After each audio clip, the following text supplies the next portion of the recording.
shall convene in plenary meeting only and proceed directly to consider the item proposed for consideration in the request for the holding of the session, without previous reference to the General Committee or to any other committee.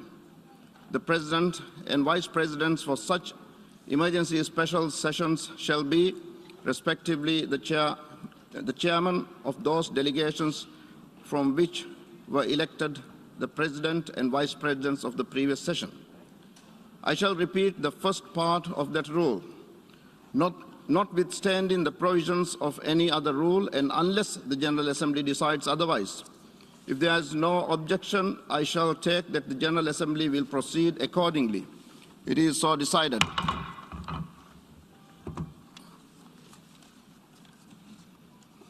Next, I should like, in keeping with established practice, to invite the attention of the General Assembly to document A/ES-11/3 containing Article 19 of the Charter. May I take it that the Assembly duly takes note of the information contained in this document. It is so decided. In that connection, may I further take it that it is the wish of the General Assembly to follow the provisions of Resolution 76/2 of 11 October 2021, by which the Comoros, Sao Tome and Principe, and Somalia are permitted to vote in the General Assembly until the end of its 76th session, and to also allow these member states to vote at the 11th Emergency Special Session. It is so decided. We shall now proceed with the appointment of the members of the Credentials Committee. Rule 28 of the Rules of Procedure provides that the General Assembly, at the beginning of each session, shall appoint on the proposal of the President a Credentials Committee consisting of 9 members. In accordance with precedents, the Credentials Committee of the 11th Emergency Special Session should have ongoing military action in Ukraine. As I emphasized last week, the military offensive by the Russian Federation is a violation of the territorial integrity and sovereignty of Ukraine and is inconsistent with the Charter of the United Nations. Today, I renew my call for an immediate ceasefire, for all parties to exercise maximum restraint, and for a full return to diplomacy and dialogue. The convening of this 11th Emergency Special Session of the General Assembly, rooted in the Charter and mandated in Resolution 377A5, entitled Uniting for Peace, is a new opportunity to ensure that the leadership of the United Nations is up to the expectation of the people we serve on matters related to peace and security. It is imperative that we act on behalf of the women, children, and men caught in the crossfire. It is imperative that we pursue all available channels to contain the situation, to de-escalate tension, and to seek peaceful resolution in accordance with international law and the principles of the United Nations Charter. I welcome the announcement by the Secretary General on Friday that 20 million from the Central Emergency Response Fund will be allocated to the humanitarian crisis in Ukraine. The humanitarian consequences on civilian population, in particular women, children, the elderly, and other vulnerable groups, will be devastating. The mass exodus of refugees, including foreign nationals, numbering over 500,000 from Ukraine to the eastern edge of the European Union, has showed no signs of stopping. Checkpoints at the borders of Poland, Hungary, Slovakia, Romania, and the non-EU members Moldova have turned into choke points. I encourage member states to support humanitarian initiatives as they become available. My dear friends, there are no winners in war, but countless lives are torn apart. To that effect, security and access for humanitarian efforts must be guaranteed. Excellencies, the United Nations Charter, drafted so soon after the Second World War, is based on the principle of sovereign equality. It outlines a world where member states settle their international disputes by peaceful means, without the threat or use of force. The ongoing military offensive is inconsistent with this. It is an affront to the founders of this organization and everything it stands for. The violence must stop. Humanitarian law and international humanitarian law must be respected, and diplomacy and dialogue must prevail. Excellencies, my dear colleagues, in April 1946, the League of Nations dissolved, and in 26 years of the existence of an organization which ultimately had proven incapable of preventing the outbreak of the most destructive war in human history, it was the League's failure to provide a mechanism for the enforcement of the international collective security that exposed its most fatal flaws. The Right Honourable Viscount Robert Cecil, one of the original architects behind the League of Nations, in his final eulogy to the League said, "The League is dead. Long live the United Nations." We are now in the 76th year of the existence of the United Nations. Let us remind ourselves that we founded the United Nations to maintain international peace and security, and to that end, to take effective collective measures for the prevention and removal of threats to peace, and to bring about by peaceful means and in conformity with the principles of justice and international law, adjustments or settlements of international disputes or situations. Yesterday, a rare window of opportunity opened up for dialogue. As we convene here in the General Assembly, negotiators from both sides are holding talks in Belarus. This offers a ray of hope. We pray that these talks will calm down tempers and pave way to peace. Excellencies, dear colleagues, the General Assembly, with its 193 member states, represents the collective conscience of humanity. The strength of this assembly is rooted in its moral authority. Let us demonstrate that moral courage and use today's debate not to whip up rhetoric, not to whip up war rhetoric, but to give peace a chance. Let us ignite the fire of love, humanity, compassion, and hope. Guns are better off when noted. Let peace prevail. I thank you.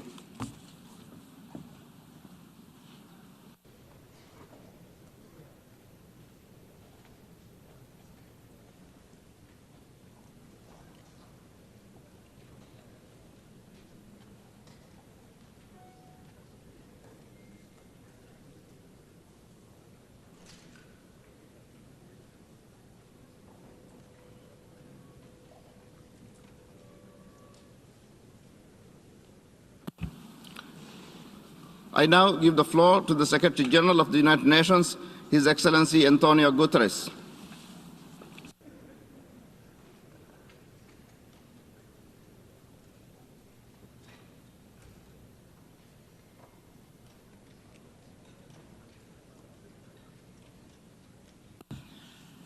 Mr. President of the General Assembly, Excellencies, the fighting in Ukraine must stop.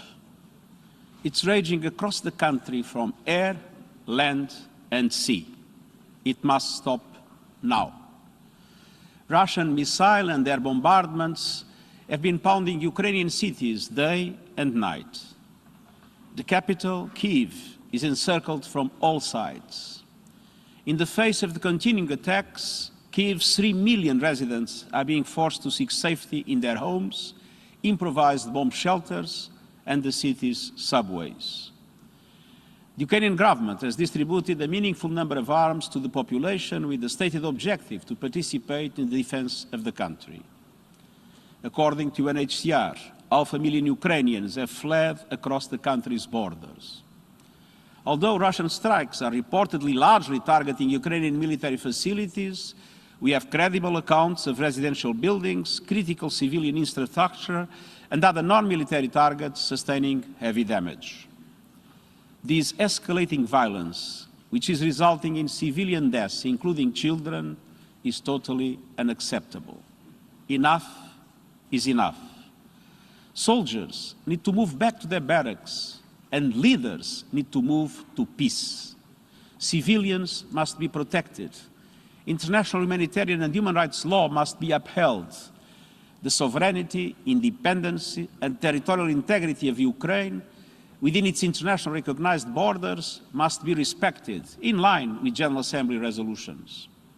Mr. President, we are facing a tragedy for Ukraine, but also a major regional crisis with potentially disastrous implications for us all. Yesterday, Russian nuclear forces were put on high alert. This is a chilling development. The mere idea of a nuclear conflict is simply inconceivable. Nothing can justify the use of nuclear weapons. Mr. President, we face what could easily become Europe's worst humanitarian and refugee crisis in decades, with the numbers of refugees and internally displaced multiplying by the minute. I am grateful for the compassion, generosity and solidarity of Ukraine's neighbors who are taking in those seeking safety. It is important that this solidarity is extended without any discrimination based on race, religion or ethnicity. The neighboring countries will need all our support in the days and weeks to come. The United Nations will continue to assist with these efforts. Mr. President, on Saturday, I spoke with President Zelensky and assured him that the United Nations would not abandon the Ukrainian people and conveyed our determination to enhance humanitarian assistance. Even before the events of the past week, the UN was providing some 3 million people on both sides of the contact line with humanitarian assistance. The United Nations is now working 24/7 to access humanitarian needs and scale up the delivery of life-saving support to many more people desperate for protection and shelter, particularly women and children, elderly people, and those with disabilities. We are fully committed to staying and delivering for everyone affected by this deadly conflict across the country. Some of our personnel are expanding existing programs, and others are preparing new operations to get help to those who need it fast. I want to highlight 3 concrete actions. First, I've allocated $20 million from the Central Emergency Response Fund to support emergency operations along the contact line in the eastern oblasts of Donetsk and Luhansk and in other parts of the country. These will allow us to help more vulnerable people get the basics, shelter, food, water and health care as soon as possible. Second, I've appointed Amin Awad as the UN Crisis Coordinator for Ukraine. He will liaise with the government and with all relevant actors on the ground, supported by the resident humanitarian coordinator and the UN country team. At the same time, we are bringing together partners in and outside the country and surging personnel into the country. Third, tomorrow we will launch 2 coordinated emergency appeals for Ukraine and the region. One that addresses escalating humanitarian needs inside the country, including rising internal displacement, and another that responds to the needs of people crossing international borders to seek refuge in countries neighboring Ukraine. As we ramp up our efforts, it is essential that the safety and security of UN and associated personnel in Ukraine are protected in accordance with international law, and that humanitarian access to vulnerable people and communities is guaranteed. I call on all sides to uphold their obligations to allow freedom of movement of humanitarian personnel and to facilitate safe, rapid and unimpeded passage of humanitarian relief. I also urge the international community to mobilize in support of our funding appeals to address the needs of all those displaced by this crisis, as well as other vulnerable groups whose numbers will only grow as the fighting escalates. Mr. President, humanitarian aid is vital, but it is not a solution. It is simply treating the worst impacts of the conflict. The only true solution is peace. The attack on Ukraine challenges international law and the multilateral system rooted in the UN Charter. Some of the possible consequences of a worsening conflict are terrifying to contemplate. Regional tensions are rising. The latest security measures underline the high stakes for all. The economic repercussions of the crisis will have widespread impact, and I count on every member state to live up to the principles of the Charter. Mr. President, the guns are talking now, but the path of dialogue must always remain open. It's never too late to engage in good faith negotiations and to address all issues peacefully. I hope that the direct talks now taking place between Ukrainian and Russian delegations will produce not only an immediate halt to the fighting, but also a path towards a diplomatic solution. I welcome and encourage all peaceful efforts to end the bloodshed and halt this conflict. I thank the countries who have offered to host and facilitate negotiations. The United Nations is ready to support such efforts. Mr. President, war is not the answer. It is death, human suffering, senseless destruction, and an immense distraction from the real challenges facing humanity. The climate crisis and biodiversity loss, vitally needed socio-economic recovery from the pandemic, healing the divides of race and gender, and so many other pressing 21st century challenges. Humanity cannot afford to be locked in a mindset that dredges up the worst of past centuries. We need to look forward as United Nations to overcome the scourge of war. We need to focus on solving problems, not making them worse. In cities around the world, people are taking to the streets and demanding an end to war. People in Ukraine want and need peace. And I believe people in the Russian Federation do too. We need peace now. Thank you.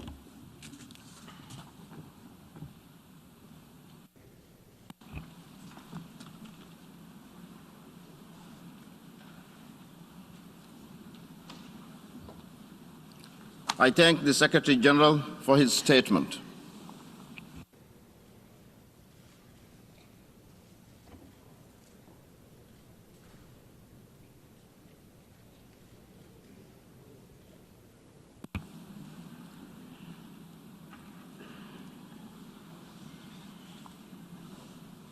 I now give the floor to the distinguished representative of Ukraine.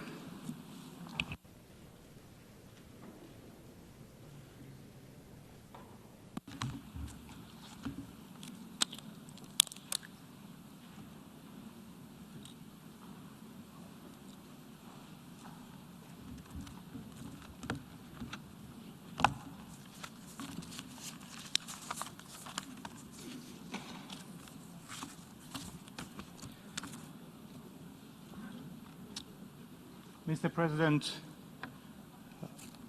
Secretary General, for the first time since the United Nations was born, there is a full-fledged war in the center of Europe.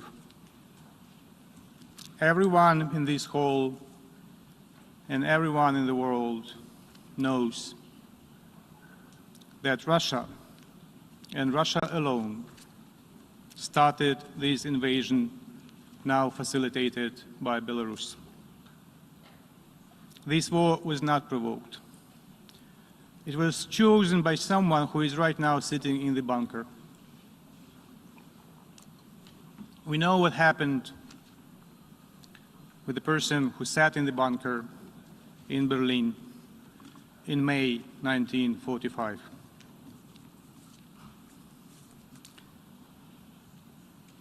Before I continue with my formal statement, I would like to switch to Russian and invite you to put on the headphones, because I would like to read from the screenshot of the smartphone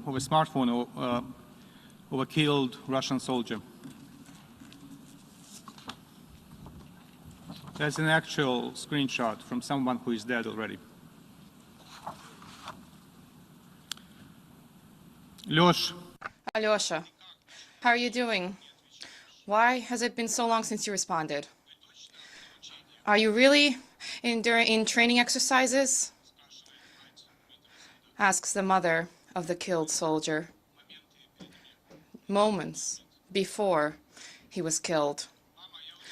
Mama, I'm no longer in Crimea. I'm not in training sessions. Where are you then? Papa is asking whether I can send you a parcel. What kind of a parcel, Mama, can you send me?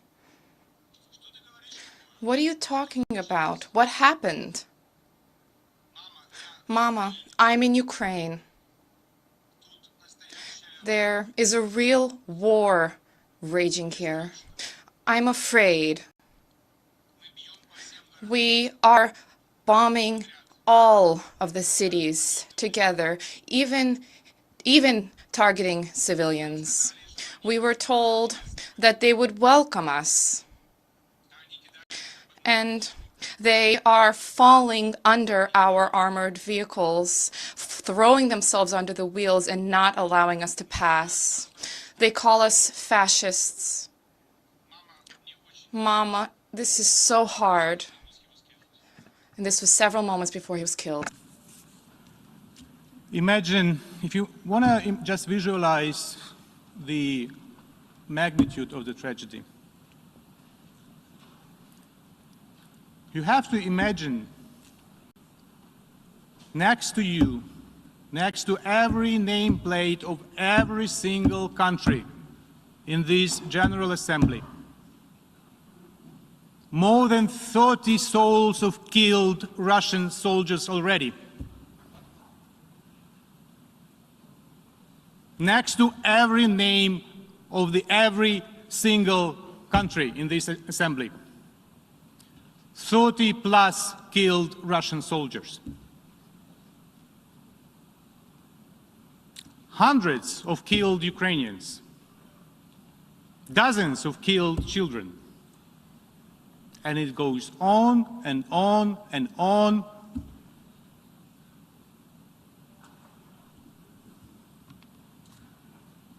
So just imagine those killed people next to you when you will listen to my formal statement.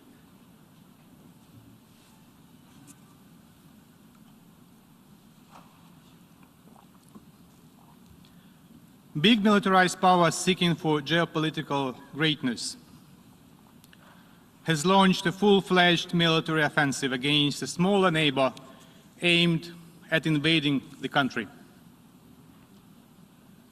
Deadly airstrikes dropped on civilians' heads across the entire country, and the Russian troops crossed Ukraine's borders from the territory of Russia, Belarus, and the occupied parts of Ukraine's Donbas and Crimea. Does it remind you of something, doesn't it? Indeed. Very clear parallels could be drawn with the beginning of the Second World War, too. And Russia's course of action is very similar to what their spiritual mentors from the Third Reich employed on the Ukrainian land 80 years ago. Just one, the most recent example of human sufferings, example of war crime. As all of us were on our way to the General Assembly today, the Russian army shelled with Grad multiple rocket launcher systems the residential areas of the city of Kharkiv, the second biggest in Ukraine. Innocent civilians have been killed and wounded. The exact numbers is very difficult to estimate because of the warfare, while the negotiations are still underway at the border with Belarus. We therefore express our gratitude for overwhelming support that made this decision on the emergency session possible. We are grateful to the President of the General Assembly for his taking care of this idea well in advance. We appreciate the engagement of the UN Secretary General, who has taken a very strong stance in support of peace, in support of the UN Charter.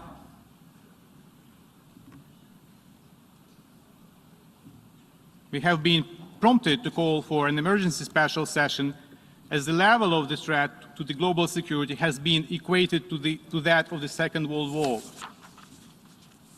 or even higher, following Putin's order to put and alert Russian nuclear forces. What a madness. If he wants to kill himself, He doesn't need to use nuclear arsenal. He has to do what the guy in Berlin did in a bunker in May 1945. The Security Council addressed the issue of the Russian war against Ukraine, and the decision was not adopted due to the obvious reason. The country attempting to occupy Ukraine since 2014 has occupied the seat of the Council permanent member since 1991.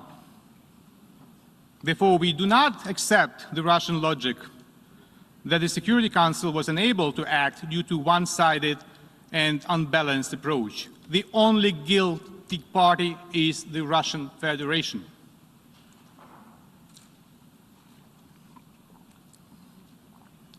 Distinguished delegates, Russia uses all its military potential to attack Ukraine and has begun redeploying reserve units on the border with Ukraine.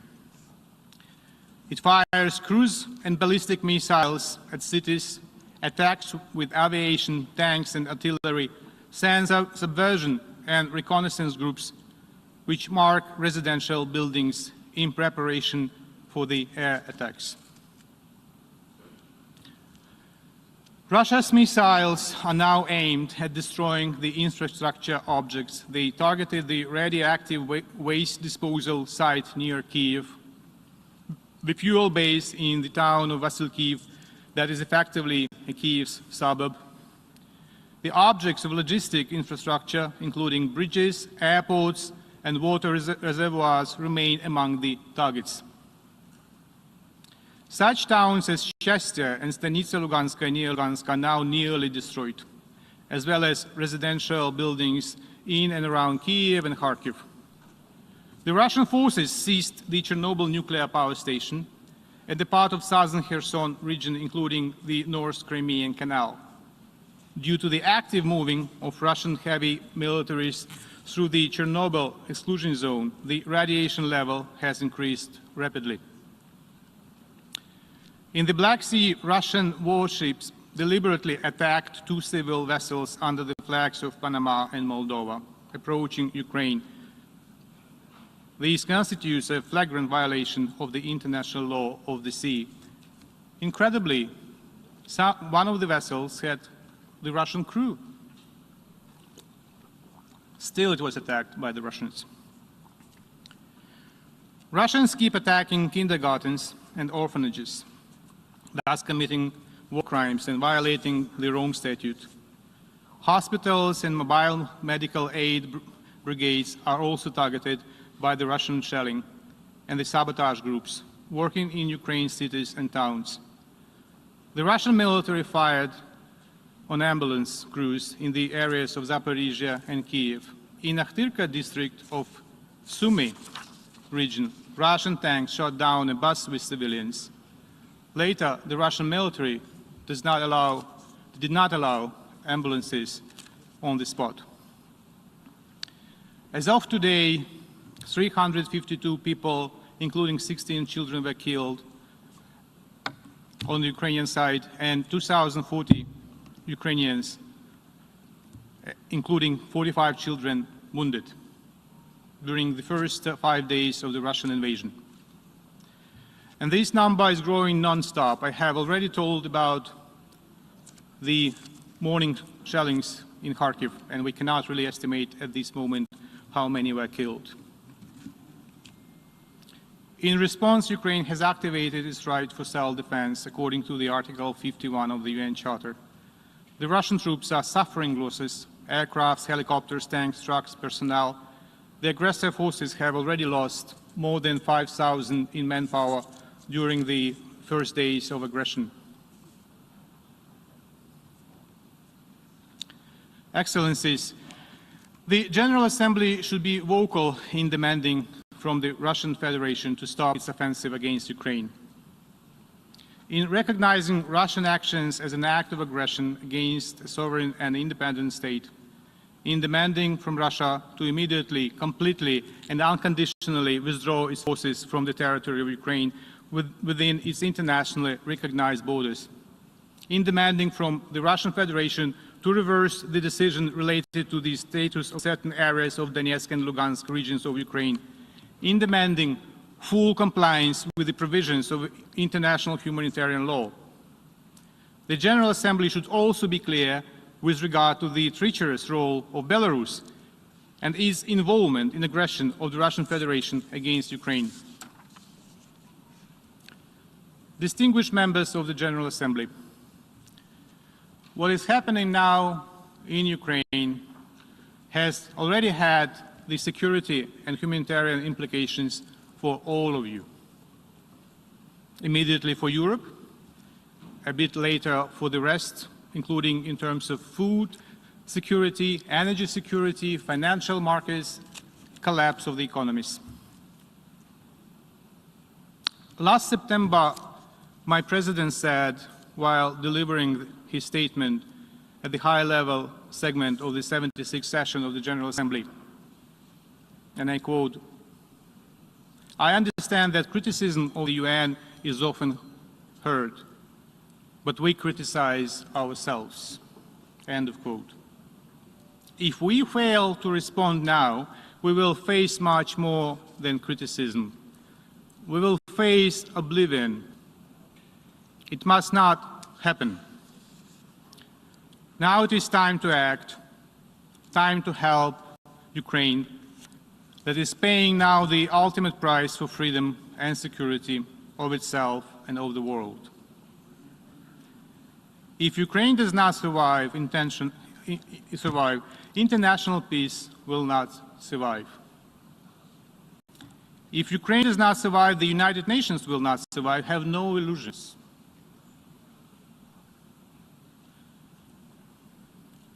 If Ukraine does not survive, we cannot be surprised if democracy fails next. Now we can save Ukraine, save the United Nations, save democracy, and defend the values we believe in and that Ukrainians are fighting for and paying with their lives. The Russian delegate will speak shortly. Putin has done everything to delegitimize the Russian presence in the United Nations.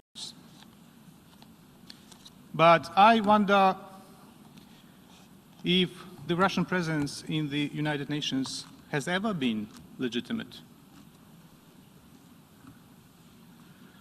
I wonder if ever this assembly voted in accordance with paragraph 2 of Article 4 on admission of the Russian Federation to the United Nations,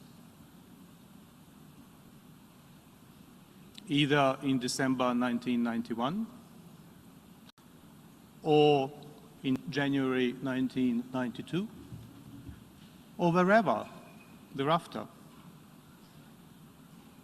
I want to ask the delegates whose countries voted for admission of the Russian delegation to the United Nations to raise their hand,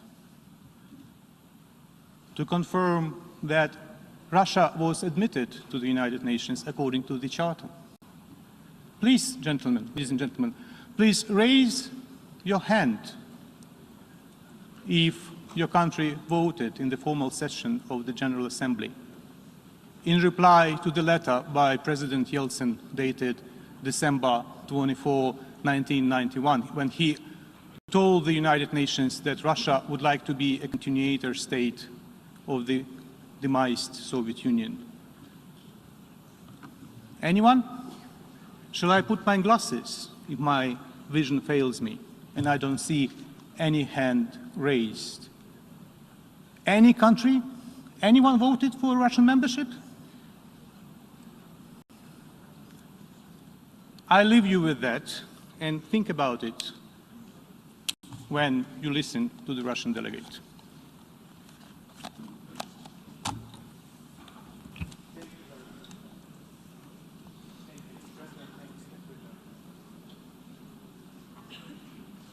I thank the distinguished representative of Ukraine.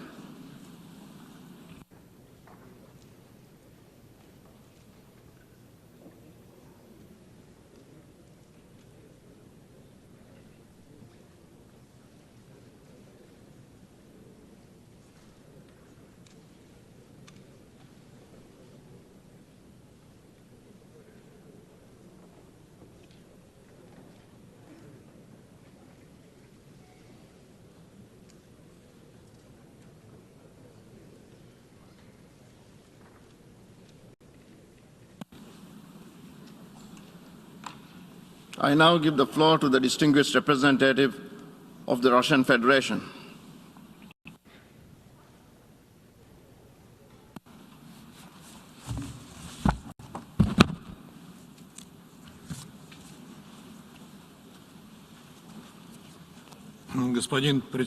Mr. President, Mr. Secretary General, distinguished colleagues, in recent days, the Ukrainian issue has made headlines, global headlines, and has now been given pride of place at the UN Security Council and now the General Assembly. At the same time, Russian actions are being distorted and thwarted, and there is the number of incredible fakes is staggering with the use with media outlets and social networks proliferating these lies. For this reason, today I wish to focus on the real reasons for the crisis that has emerged and its possible consequences. I wish to emphasize the following. The root for the current crisis lies in the actions of Ukraine itself. For many years, it sabotaged and flouted its direct obligations under the Minsk package of measures. Just recently, very recently, there was a hope that in Kiev they would reconsider and that they would indeed comply with what they signed on to back in 2015. For that, first and foremost, what was necessary was direct dialogue, as set out in the document, between Donetsk and Lugansk. However, the latest confirmation from the senior leadership of the country was that Ukraine was unwilling to engage in this dialogue, and they took unwilling to take steps to grant special status to Donbass, as set out in the Minsk agreements, and this was actively supported by the Western patrons of Kiev. And this definitively persuaded us of the fact that we no longer have a right to allow the residents of Donbass to suffer any further. Insofar as Ukrainian provocations against the people of Donbass in February did not end, in fact, they escalated. The leadership of DPR and LPR turned to us with a request to deliver military support in line with bilateral agreements on cooperation, which were arrived at with their recognition, concurrently with recognition, and this was a logical step to the ongoing, the persistent aggressive actions undertaken by the Ukrainian regime. The Ukrainian authorities, which has of late been actively armed and incited by a number of states, were under the misconception that with the indulgence of Western patrons and sponsors, they would be able to address the issues in Donbass militarily. It is difficult otherwise. It would be difficult to explain the ongoing intensification of shelling and sabotage acts on the territory of the republics, which I mentioned. The people of Donbass and Lugansk continued to have to take shelter in basements. There was a flood of refugees entering the Russian Federation, and yet still the nature of the Ukrainian Armed Forces operation did not change, and yet Western partners did not turned a blind eye to this, and they merely echoed Ukrainian tall tales about the allegations that Donbass people were shelling on themselves. The worsening suffering of the residents of Donbass is something that has left Western sponsors unmoved in recent years. This discussion at the Security Council and General Assembly, there was no empathy whatsoever, no compassion for the people of Donbass and Lugansk. It seems that these 4 million people simply don't exist for them. And as a result, the ongoing threats targeting the people of LPR and DPR, given the lack of prospects for addressing the problems in the area under the Minsk operations due to the failure to fulfill them, the Russian president took a decision for a special military operation to be carried out in Donbass. Occupation of Ukraine is not part of these plans. The goal of the special operation is to protect the people who for 8 years were subject to torment and genocide by the Kiev regime. To that end, there's a need to demilitarize and denazify Ukraine.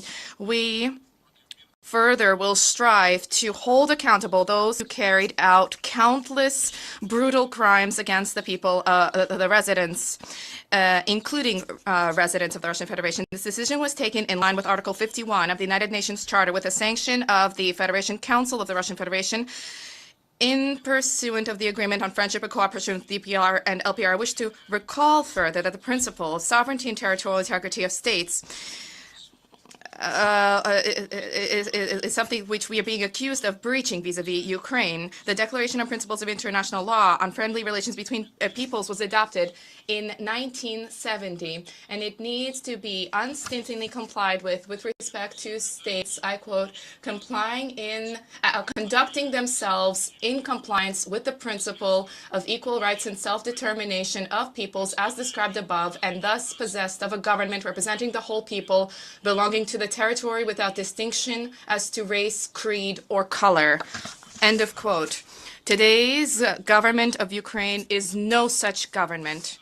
Moreover, during the special military operation, Russia has been exercising its right to self-defense from a regime that has been striving to gain access to nuclear weapons. The president of Ukraine explicitly stated this on 18 February during the Munich conference, and I would recall, this statement that he delivered was met with applause by the participants of this conference. At the same time, Ukraine is seeking membership in NATO, where there's Article 5 in effect, and has territorial claims to the Russian Federation. Hence, by leveraging Article 51 of the UN Charter, not only is Russia protecting itself from the nationalist threat, but Russia is also seeking to uphold the purposes and principles of the United Nations Charter on the soil of Donbass and Ukraine, ensuring that the main goal of the United Nations be upheld, namely to prevent succeeding generations from a scourge of war. Unfortunately, it behooves us to note the very negative role played in all of this by Western colleagues led by the United States. Instead of compelling Kiev to comply with its obligations, instead they are merely inciting Kiev, egging it on, repeating the senseless mantra that their obligations and the Minsk agreements are not being complied with the Russian Federation, which I should like to recall and emphasize, Russian Federation is not a party to it. Moreover, our Western colleagues have shamelessly inundated the country with weapons, have sent to the country instructors, and effectively incited Ukrainians who are facing 120,000 strong military contingent prompted them to engage in armed provocation against the Donbass. Thereby, the Western countries have created a bubble that cannot but pop. Distinguished colleagues, discussing today, in this discussion, it behooves us to note that back in 2008, a Russian president at the NATO Bucharest Council cautioned that members of NATO should think 3 times before proudly stating that Ukraine and Georgia will join NATO, and this was portrayed as some kind of a great compromise, which was immediately met with action plans undertaken in Ukraine and Georgia to join the alliance. At the same time, in 2014, there was a brutal anti-constitutional coup which took place in Kiev, as a result of which nationalists and radicals seized power. And their policy was to create an anti-Russia in Ukraine and to ensure that it join NATO. And I will revisit that. For us, Ukraine joining NATO is a red line. First and foremost, from the military strategic level, the deployment of NATO infrastructure in that country would compel us to adopt measures in response, and this has placed us at the verge of conflict. For this reason, in December 2021, we proposed that agreements be arrived at with the U.S. and NATO for security assurances to be provided to the Russian Federation. However, our extended hand was unceremoniously rebuffed by Americans and NATO representatives. It was proposed that we continue to discuss secondary issues without consideration of our concerns. Moreover, the question was not addressed as to how the freedom of choosing alliances as set out in the OSCE aligns with the principles of indivisibility of security, which is of great importance to us. Probably many of you wonder what should be done now and what role can the United Nations play in addressing the Ukrainian crisis. We believe that the UN can and should play its role, help to bring the stakeholders' positions closer together and to eradicate the causes of conflict. The key role here, according to the Charter, should be played by and lies with the Security Council. However, attempts to calmly discuss this issue is something our partners did not deign to undertake. For this reason, the Russian Federation on 25 February voted against the anti-Russian and anti-Ukrainian draft resolution of the Security Council. It is anti-Russian, this document. There's no need to explain why.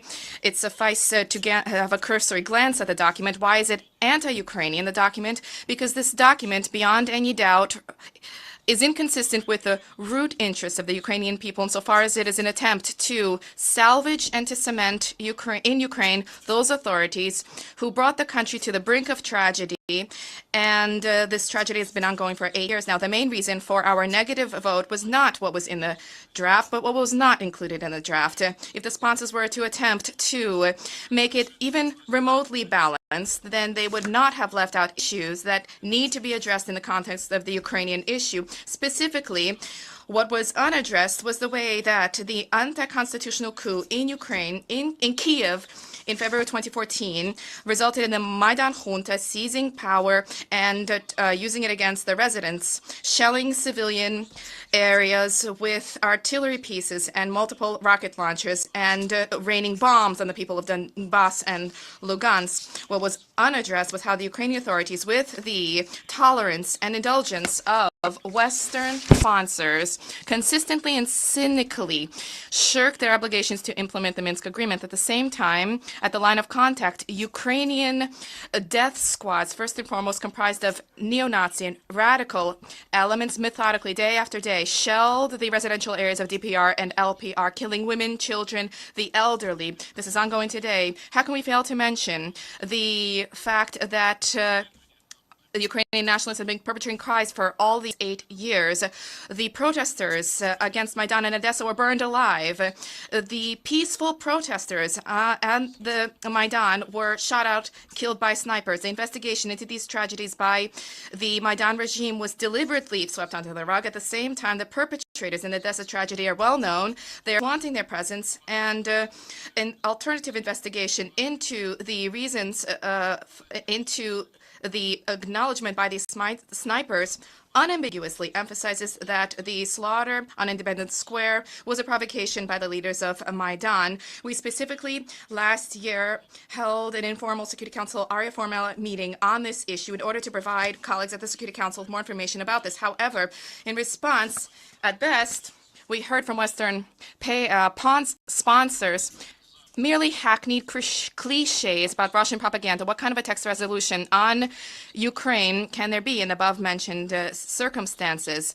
There's a need to ensure that there was a need for the text to have a frank assessment of the role in inflating the Ukrainian crisis played by Western colleagues who not only were present in the Minsk negotiations, but effectively gave Kiev carte blanche to carry out any actions or steps that would be unthinkable for any civilized states.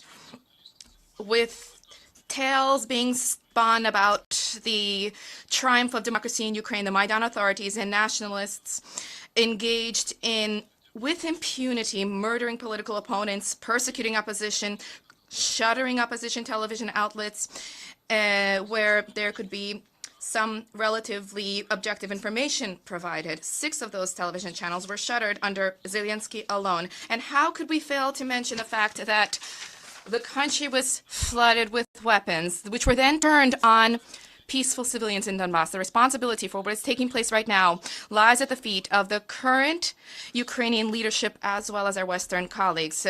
Today,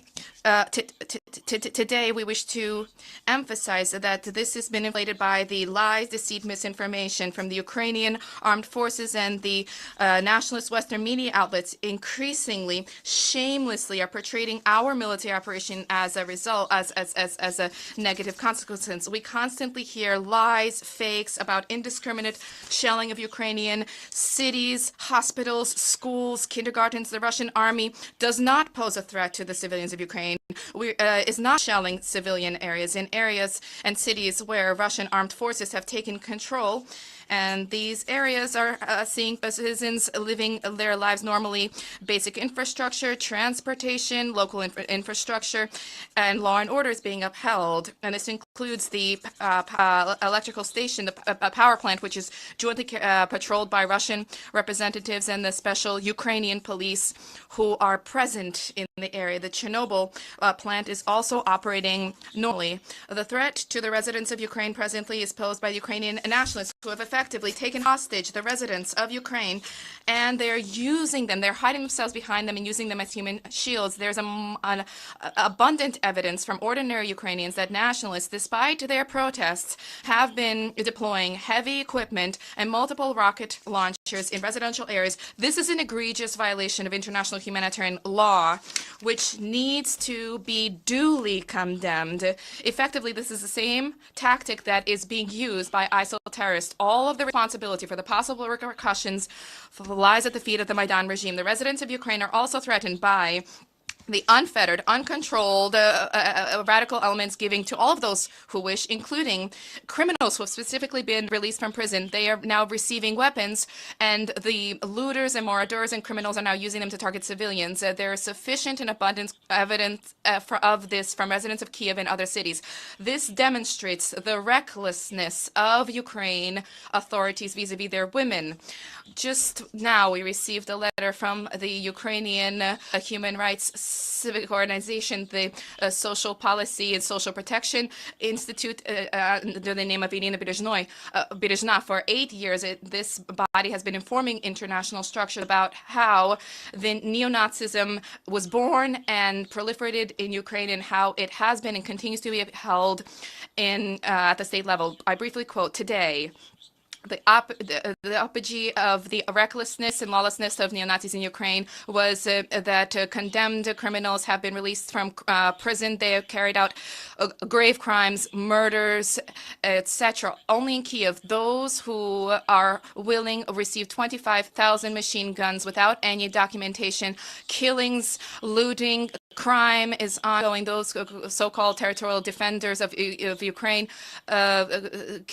shot at a car, killing parents and a young girl. 2 children are in hospital, critically wounded. The former acting president, following the unconstitutional coup in February of 2014, Turchinov, called on all citizens who are not indifferent to slaughter Russians throughout the territory of the country. And this, despite the fact that the most recent document for Ukraine in 2019 sets out that almost 17%, and actually far more people are Russian there. Now, against the Russian Federation in social networks, an information war has been unleashed insofar as evidence of destruction of civilian infrastructure by a Russian military does not exist. Ukrainian attacks and accidental attacks bear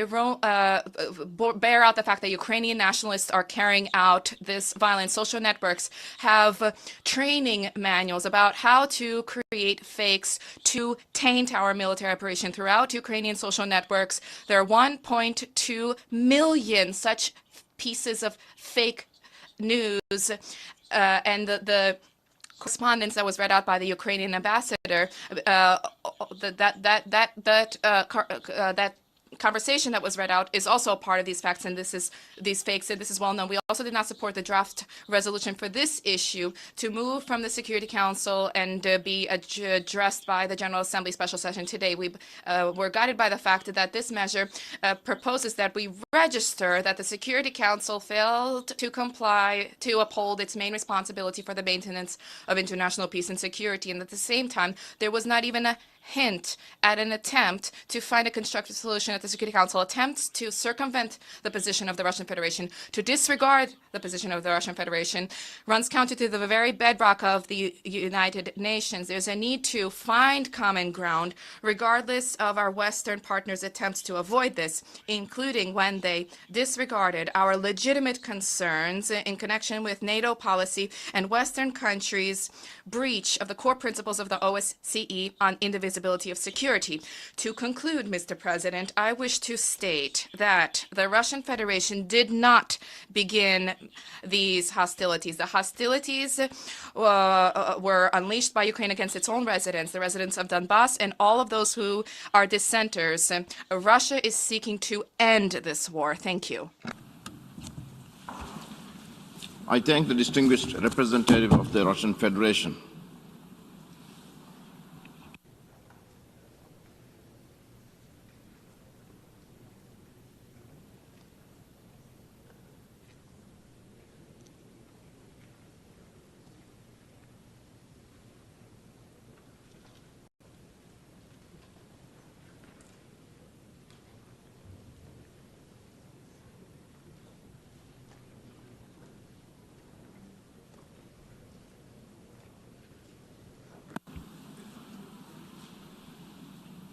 I now give the floor to the distinguished representative of the European Union.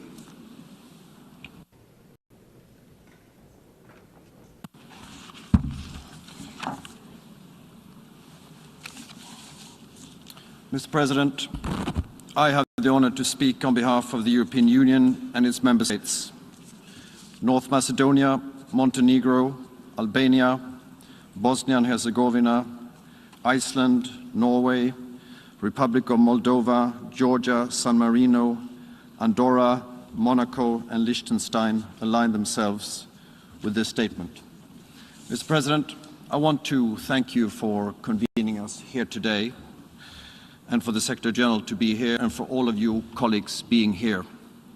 It's very important that the facts are heard and fully understood, and that this body is able to take the appropriate decisions after the fact that the Security Council, thanks to the veto by one country alone, stopped this Council from taking that decision.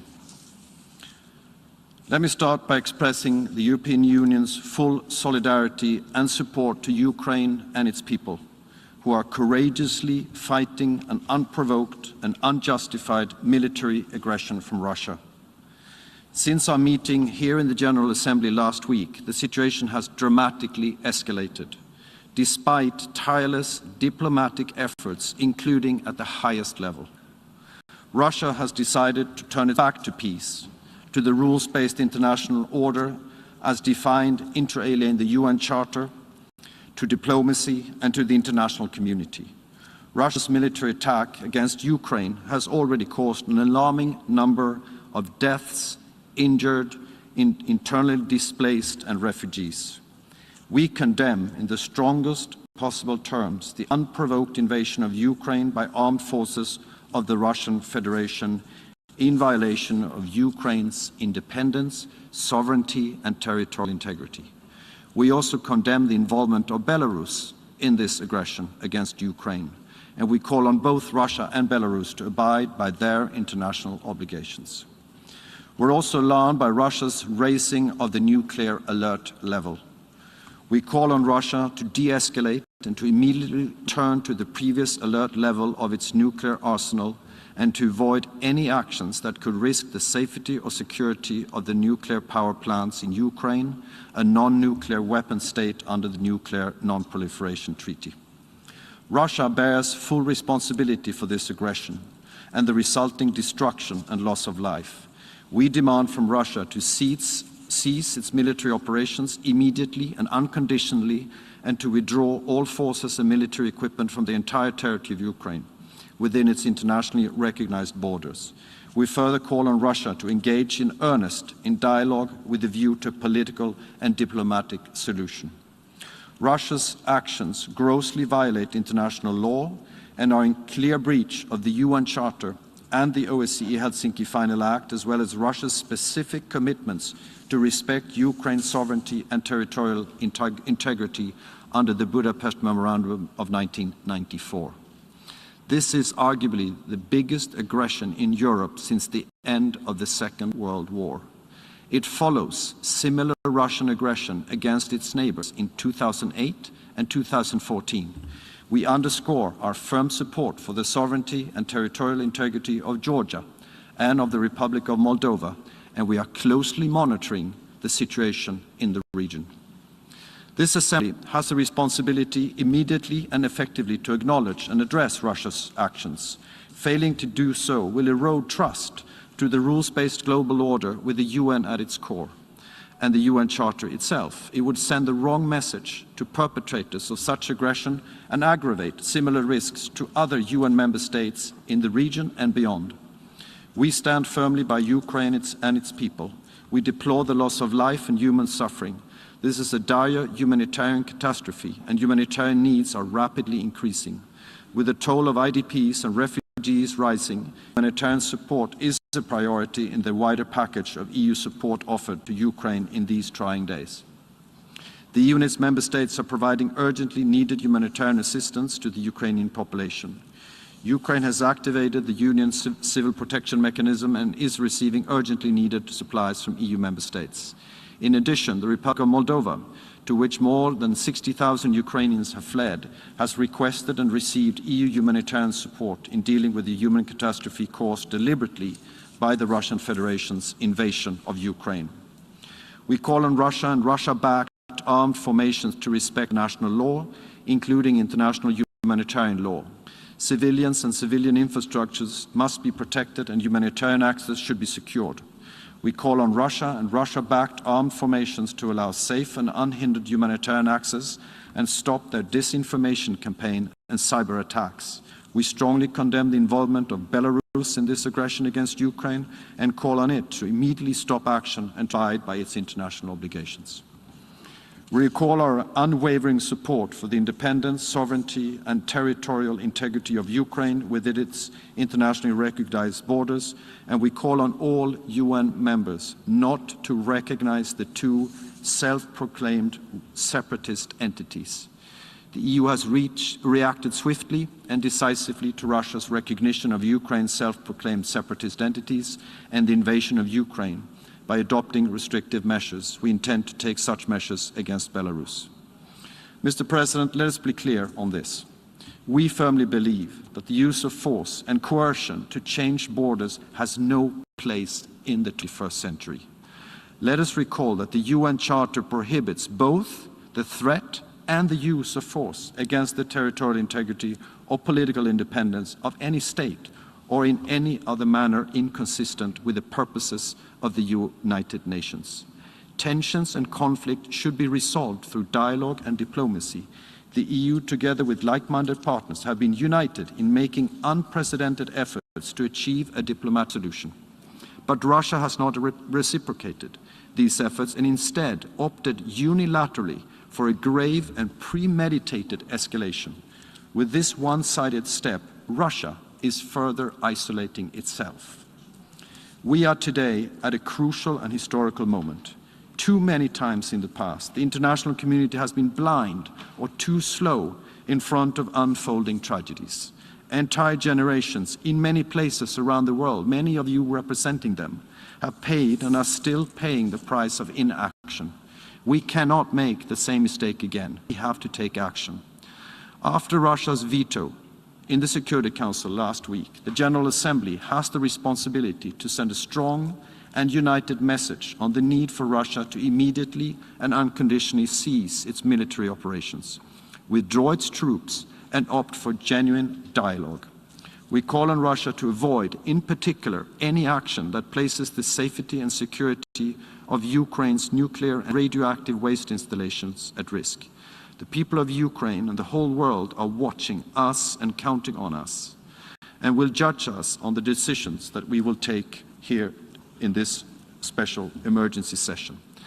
And it's our duty and responsibility for all of us to do our utmost to defend the UN Charter and the international order. We therefore hope that this Assembly will massively support the resolution tabled by Ukraine and its partners. The EU and its member states will continue to do their utmost to protect the integrity of the rules-based international system, which is key to our collective security, and we call on all UN member states to do the same. On our side, we will continue to stand by Ukraine, support its democratically elected institutions and representatives and its people, including through additional political, financial, humanitarian and logistical support. I thank you very much, colleagues. I thank you very much, Mr. President. I thank the distinguished representative of the European Union.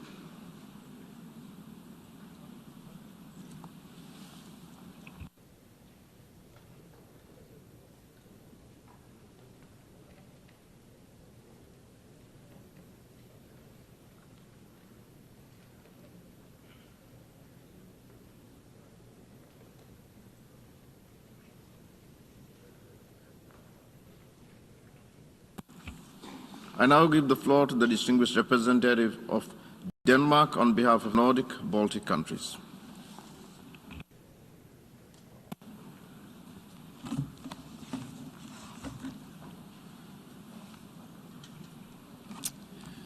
I have the honor to speak on behalf of the 8 Nordic Baltic countries: Estonia, Finland, Iceland, Latvia, Lithuania, Norway, Sweden, and my own country, Denmark. Mr. President, on the night of 24th February, the Russian leadership decided to attack Ukraine. And let me be clear, we condemn in the strongest terms possible the invasion of Ukraine by the Russian Federation. People around the world are watching with horror the tragedy unfolding in Ukraine. A member state of this organization, a member of this community of nations. We are struck with a profound sense of injustice and a profound sympathy with the Ukrainian people who are fighting for their country, their cities, their homes, their families, their lives, their freedom and their future. The Russian leadership's aggression and brutal armed attack is in clear violation of Ukraine's sovereignty and territorial integrity within its international recognized borders. The Russian leadership's actions gravely violate international law and the principles of the UN Charter. They are an attack on this organization, and this cannot stand. Last week, the Russian leadership decided it will erase Ukraine's right to determine its own future. This cannot stand. Mr. President, Russia counted on the world to remain silent, but we are acting. And on this day, and until peace prevails and every Ukrainian can safely return to their homes, we stand with Ukraine. The devastating consequences of this aggression, not only for Europe but globally, cannot be overstated. Russian aggression against Ukraine will have global and long-term negative consequences, challenging the rules-based international order if we let it go unanswered. In the time ahead, we fear increased suffering, with potentially large number of casualties and extensive destruction of civilian infrastructure. We see fighting unfolding in and around urban areas, and we are deeply concerned about the long-term cumulative and protracted harm to the civilian population. Mr. President, we will continue to look at every single instrument in our toolbox as a matter of urgency. Sanctions have already been enacted to cripple Putin's ability to finance his war machine. And likewise, the role of the Lukashenko regime in Belarus in enabling the attack on Ukraine also demands a firm response. Nordic Baltic countries have been delivering financial, humanitarian and military assistance to the people of Ukraine. And many of our partners and friends around the globe have joined us. Every nation must look at how to further support Ukraine. Mr. President, During the days, we have watched with horror broadcasted images of families separated, children sheltering in the safety of the Kiev subway system, kindergartens destroyed by Russian ordnances, and the ruins of bombarded residential buildings in the center of the capital of Ukraine. We are outraged by indiscriminate attacks on civilians in this unlawful and immoral war of conquest that serves no purpose and no principle but the naked quest for power and territory. This cannot stand. Russia must respect international humanitarian law and human rights law. Full and unhindered humanitarian access must be guaranteed. Civilians must be protected. We call on Russia to stop this senseless war, and we echo the plea of the Secretary General. We demand an immediate ceasefire, and we urge Russia to withdraw all its forces from Ukraine and return genuinely to the path of dialogue and negotiation. Mr. President, let me be clear. Every civilian death, every war crime will be recorded, and we will ensure that the perpetrators of these heinous crimes are held accountable and brought to justice. History has its eyes on us. Every legal avenue available will be used to hold the aggressor to account. Ukraine has sent a request to the International Court of Justice on Russia's erroneous and absurd allegations of genocide in Ukraine, which the Russian Federation has cynically used as a false pretext for its invasion.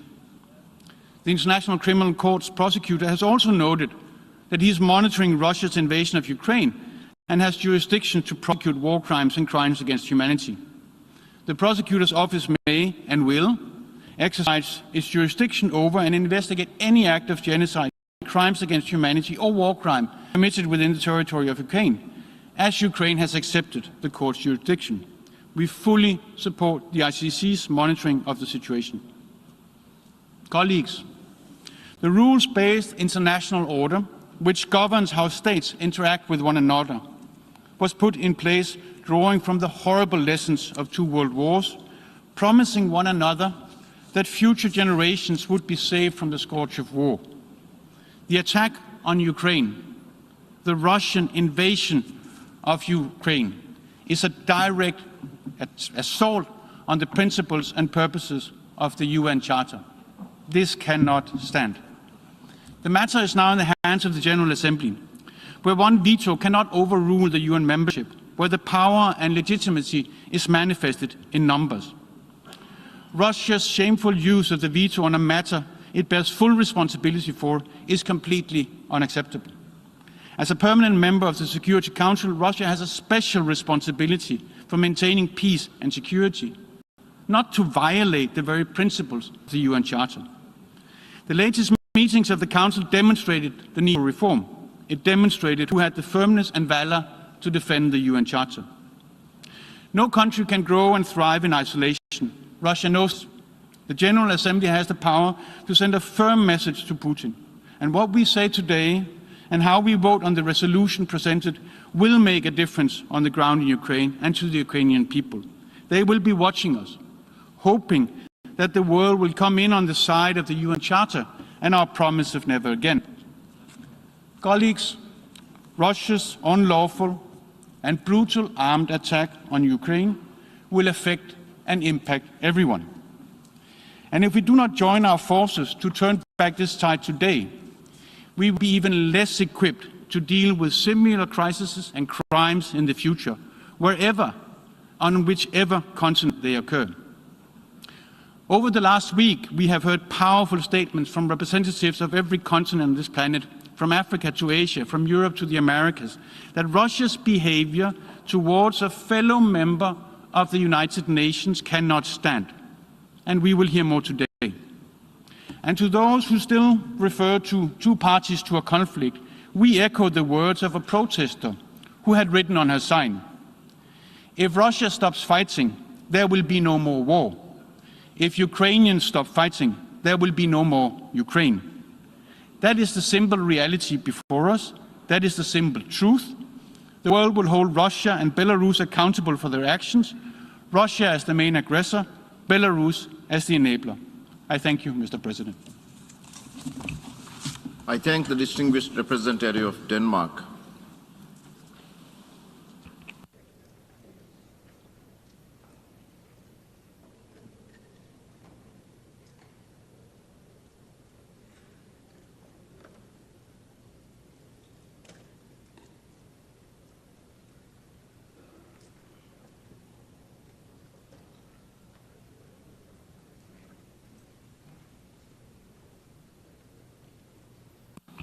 I now give the floor to the distinguished representative of France. Mr. President, Russia, day by day, is continuing its work of destruction in Ukraine. And on top of these brutal and criminal acts, we see a dangerous rhetoric which is further stoking tension. Russia is conducting this armed aggression in violation of the most fundamental principles of the United Nations Charter, which all members of this Assembly have the obligation to respect. On Friday, it was the only one to oppose a Security Council resolution co-sponsored by 82 states. The General Assembly today has a historic responsibility, that of relaying loudly and robustly the voice of citizens who, across all continents, including in Russia, are asking for the immediate cessation of this war and for the withdrawal of the Russian army from Ukrainian territory. France supports the efforts underway within this Assembly to prepare a resolution demanding that Russia put an end to its aggression and respect the sovereignty and territorial integrity of Ukraine. We call for all members of this Assembly to vote in favour of this text. Over and above Ukraine, it is an issue of defending the Charter and the very reason for the existence of the United Nations. Let's be clear about this. Faced with the armed aggression against a people, faced with the civilian victims increasing in number every day, faced with the outflows of those who are forced to seek refuge, no one can avert their gaze. Abstention is not an option. Abstaining is to agree that might is right. We call upon all member states to vote in favour of the primacy of law over force. Mr. President, the invocation of this emergency special session does not mean that the Security Council is refusing to exercise its responsibilities. The Council will be meeting this afternoon to discuss the humanitarian situation in Ukraine. France, together with Mexico, will be tabling a draft resolution in order to guarantee the protection of civilians and safe and unhindered humanitarian access in order to respond to the urgent needs of the Ukrainian population. France and its partners in the European Union stand firmly, shoulder to shoulder with the Ukrainian people. The European Union has already announced 90 million euros of humanitarian aid. France will also play its part. With our partners, France is mobilized to ensure that the international response is able to confront the aggression committed by Russia. The European Union, and France is President of for the first 6 months of this year, has adopted measures to block access of the Russian central bank to its reserves. We've also announced the funding of defensive equipment for Ukraine. Mr. President, France salutes the courage being shown by the people of Ukraine. We call upon this Assembly to express to them without delay our support through the adoption of a resolution. Thank you. I thank the distinguished representative of France.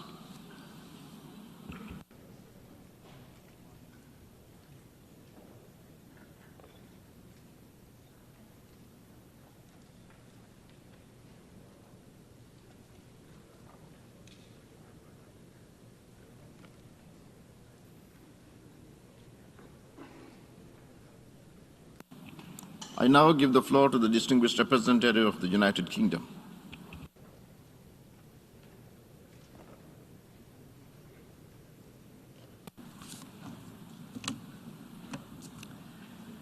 Mr. Secretary-General, Mr. President, colleagues. On Friday, 81 member states supported a resolution in the Security Council to stop the war in Ukraine. Russia was completely isolated in opposing that resolution. Today, we gather in the General Assembly to stand against Russia's illegal attack on Ukraine and its assault on the principles of the UN Charter. The facts are clear. Russia has invaded Ukraine without provocation and without justification. Russia has rained missiles and rockets down on Kyiv, Kharkiv, Odessa, and other cities. The brave men and women of Ukraine are enduring the barrage and have held their cities from Russian invaders. They are fighting for their country, for their continued future as a free and independent nation. But the humanitarian consequences are already immense. We hear of babies born in air raid shelters, children with bomb craters in their kindergartens, and today, news of the shelling of residential areas in Kharkiv. These are indiscriminate attacks on Ukrainian civilians. 7 million Ukrainians are displaced. In short, the scourge of war that our United Nations was created to prevent has been unleashed by Russia on Ukraine. The international response to Russia's aggression has been united and swift. Around the world and here in this building, we must stand together to defend the rules and enforce the accountability that we have built together. If we do not stand up for them now, then the safety of every nation's borders and independence are at risk. That is why we also condemn Belarusian support for Russia's invasion of Ukraine. As the Secretary-General said last week, Russia's actions are violations of the territorial integrity and sovereignty of Ukraine and conflict directly with the principles of the Charter of the United Nations. And as he said today, the only answer is peace. So our message today is simple. We offer our unequivocal support for Ukraine and the Ukrainian people. We call on President Putin to stop this senseless war. And we urge all fellow members of the United Nations to speak up for Ukraine and to defend the Charter. Slava Ukraini!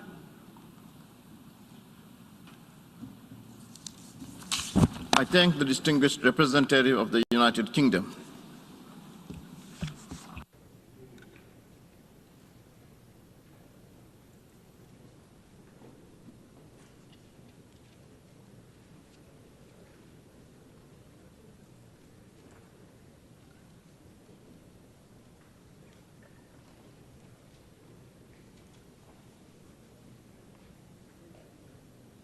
I now give the floor to the distinguished representative of Georgia.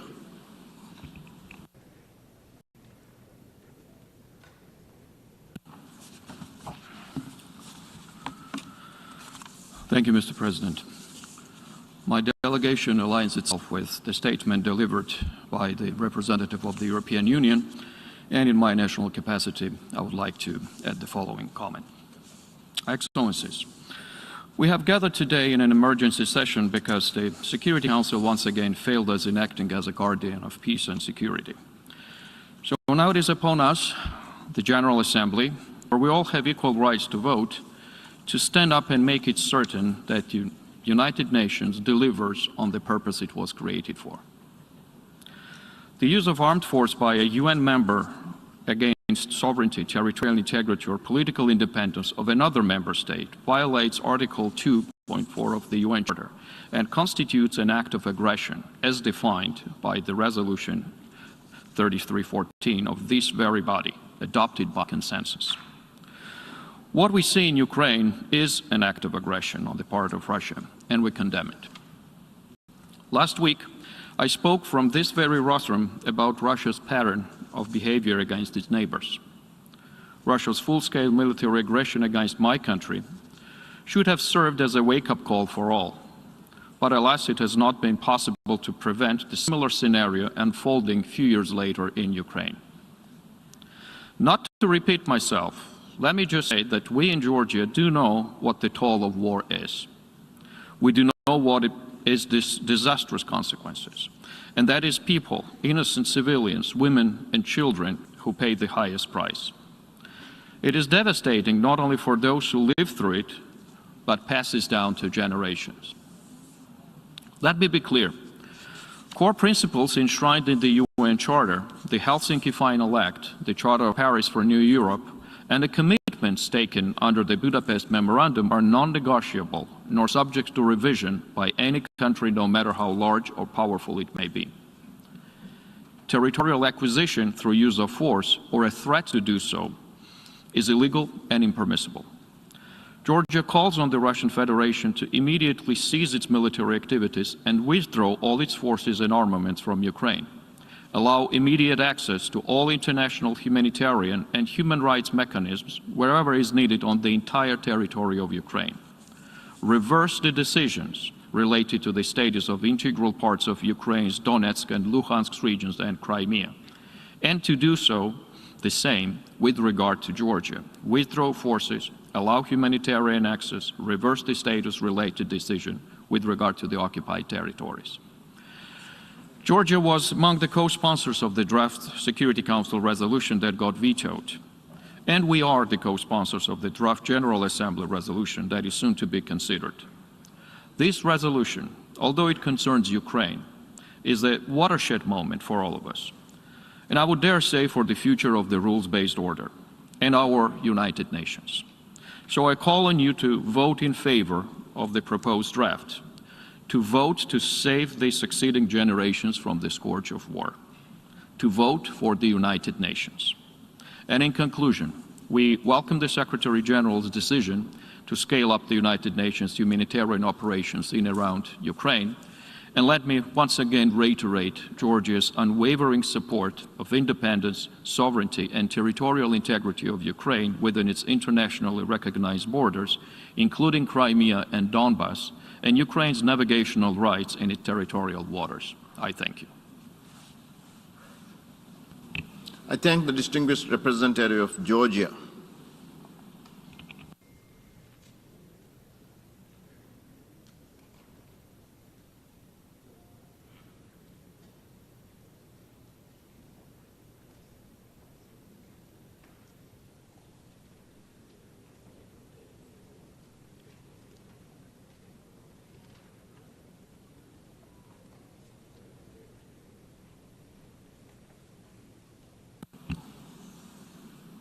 And now I give the floor to the distinguished representative of Poland.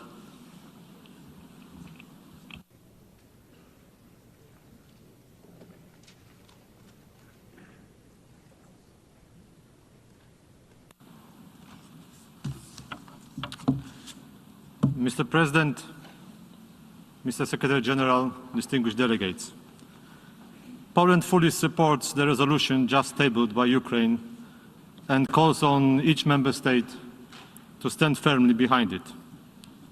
We deeply believe that through this act, we will demonstrate our adherence to the principles enshrined in the UN Charter. Only by upholding those fundamental principles, we can see the truly peaceful and long-term solution to the conflict caused by the Russian aggression in Ukraine. In that sense, the resolution we are about to vote paves the way to a meaningful diplomatic effort to end the atrocities of this war. To achieve peace, Poland, as a current chairmanship in office of the Organization of Security and Cooperation in Europe, called yesterday for the immediate ceasefire in Ukraine to let humanitarian organizations deliver assistance. But these appeals for peace are even more urgent when you look at the events in Ukraine from a close distance perspective. Let me tell you how we, Poles, see and respond to the horrors of this war as neighbors and friends of Ukraine. There is no doubt that we are confronted with one of the biggest humanitarian crises in Europe since World War II. In the first 3 days of Russian aggression, facilitated by the complicity of the Belarusian regime of Alexander Lukashenko, we witnessed more than 500,000 people fleeing Ukraine, 300,000 of which found refuge in my home country. We keep our borders open. Our diplomatic missions help those who seek refuge in Poland. The nationals of all countries who suffered from Russian aggression or whose life is at risk can seek shelter in my country. And I can tell you, only for the first half of today, we welcome people of 125 nationalities fleeing Ukraine to Poland. So that means it concerns us all.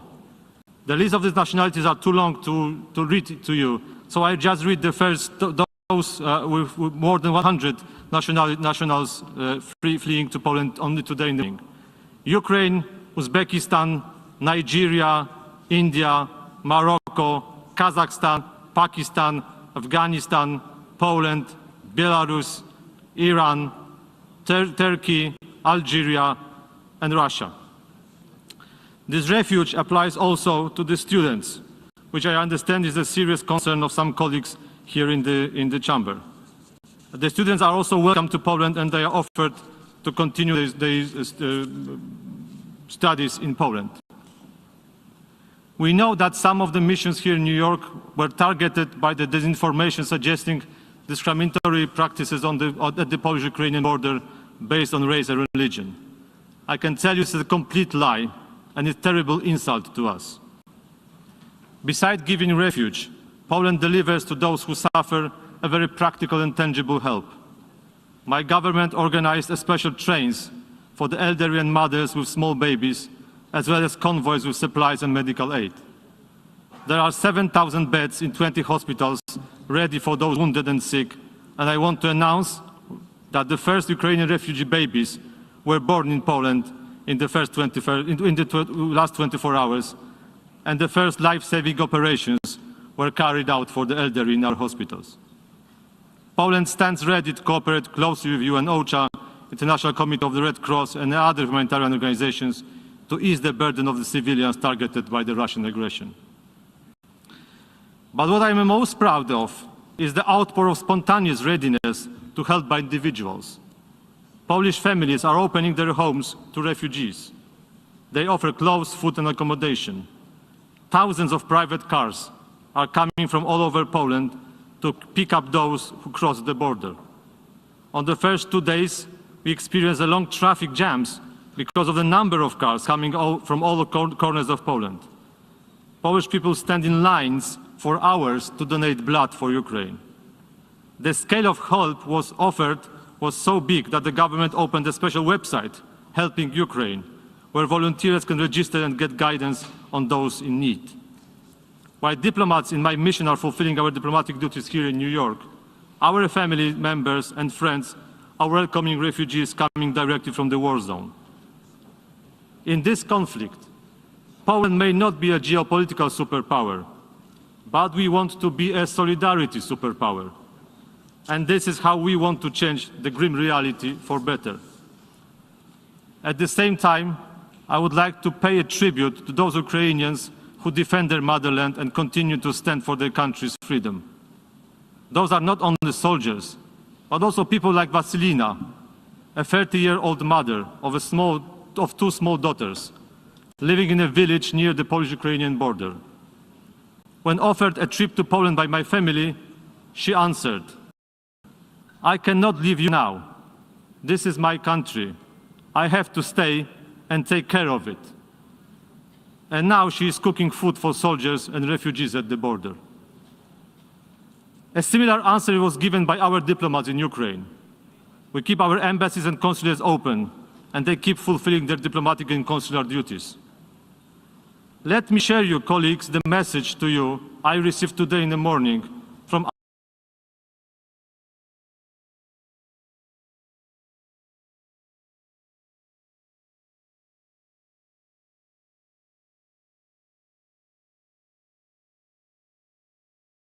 From Thursday morning, I have to hide from the bombing in my basement several times a day. I wake to exchanges of machine gun fire. Windows are shaking from the missile detonations. I am convinced that right now, when you are deciding in New York, hundreds of thousands of terrified residents of Kharkiv, Dnipro, Zhytomyr, Mariupol, Lviv, and Kiev look at you with hope and faith in the power of international law. End of quote. And I wish to conclude by a reference to the warning expressed by a 19th century Russian novelist, Fyodor Dostoevsky, in his book with a meaningful title, Crime and Punishment. The message of the book is following.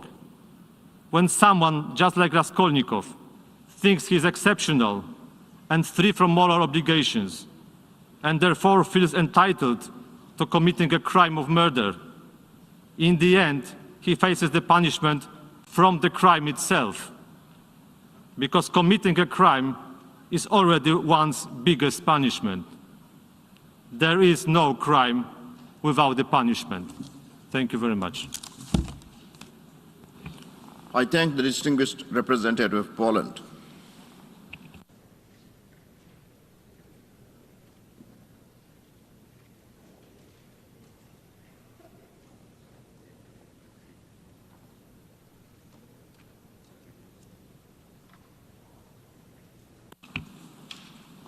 And now I give the floor to the distinguished representative of Austria.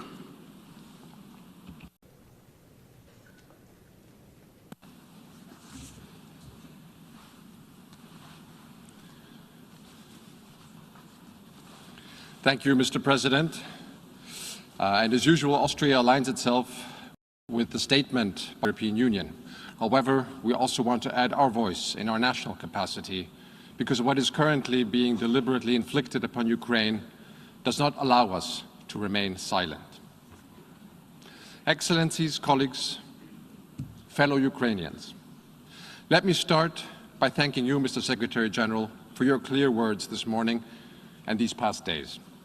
We are grateful to see that the United Nations is there to help those suffering and in dire need for help. We meet here today to discuss the Russian aggression against Ukraine, to discuss the violation of Article 2.4 of our UN Charter. That we meet here today in this room is a good thing and a bad thing. It's bad because it means, after several days since Russia launched its aggression against the sovereign territory of Ukraine, we are still witnessing military attacks, terrible human suffering, and loss of life. It's also bad because questions of peace and security should be addressed by the Security Council. As primary responsible for upholding international peace and security, the Security Council cannot remain silent when basic principles of our international rules-based order are trampled by military boots and squashed by tanks. Last Friday, however, the Security Council decision was blocked by the veto of a permanent member, the Russian Federation, even though 81 members of the international community supported the draft resolution of the co-pen holders.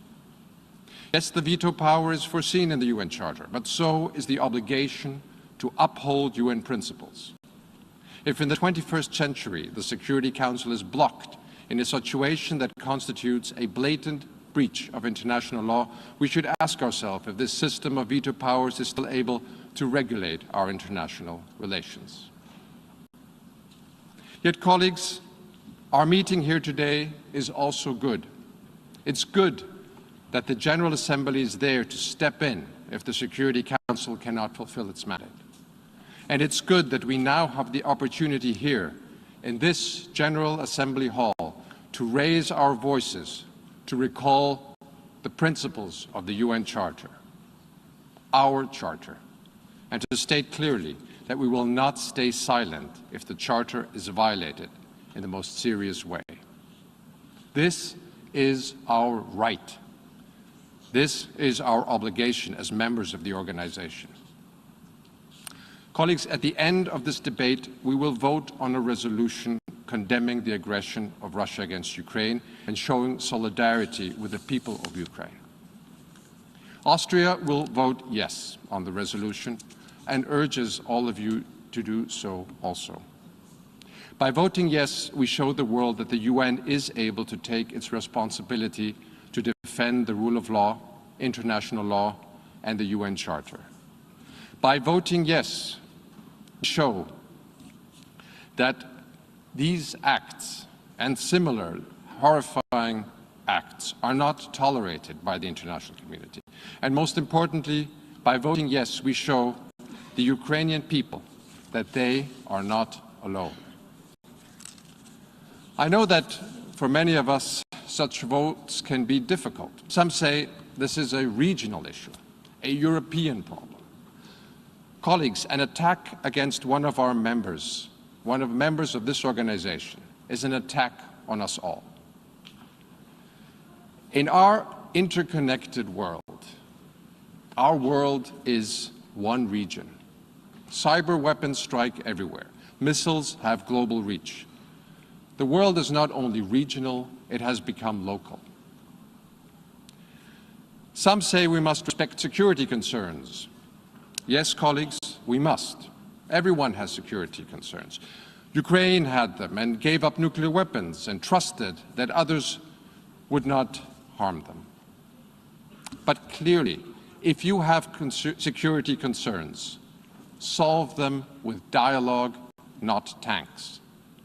If a country with one of the largest armies and nuclear arsenals feels insecure, it should seek cooperation, dialogue, disarmament, and not force against others.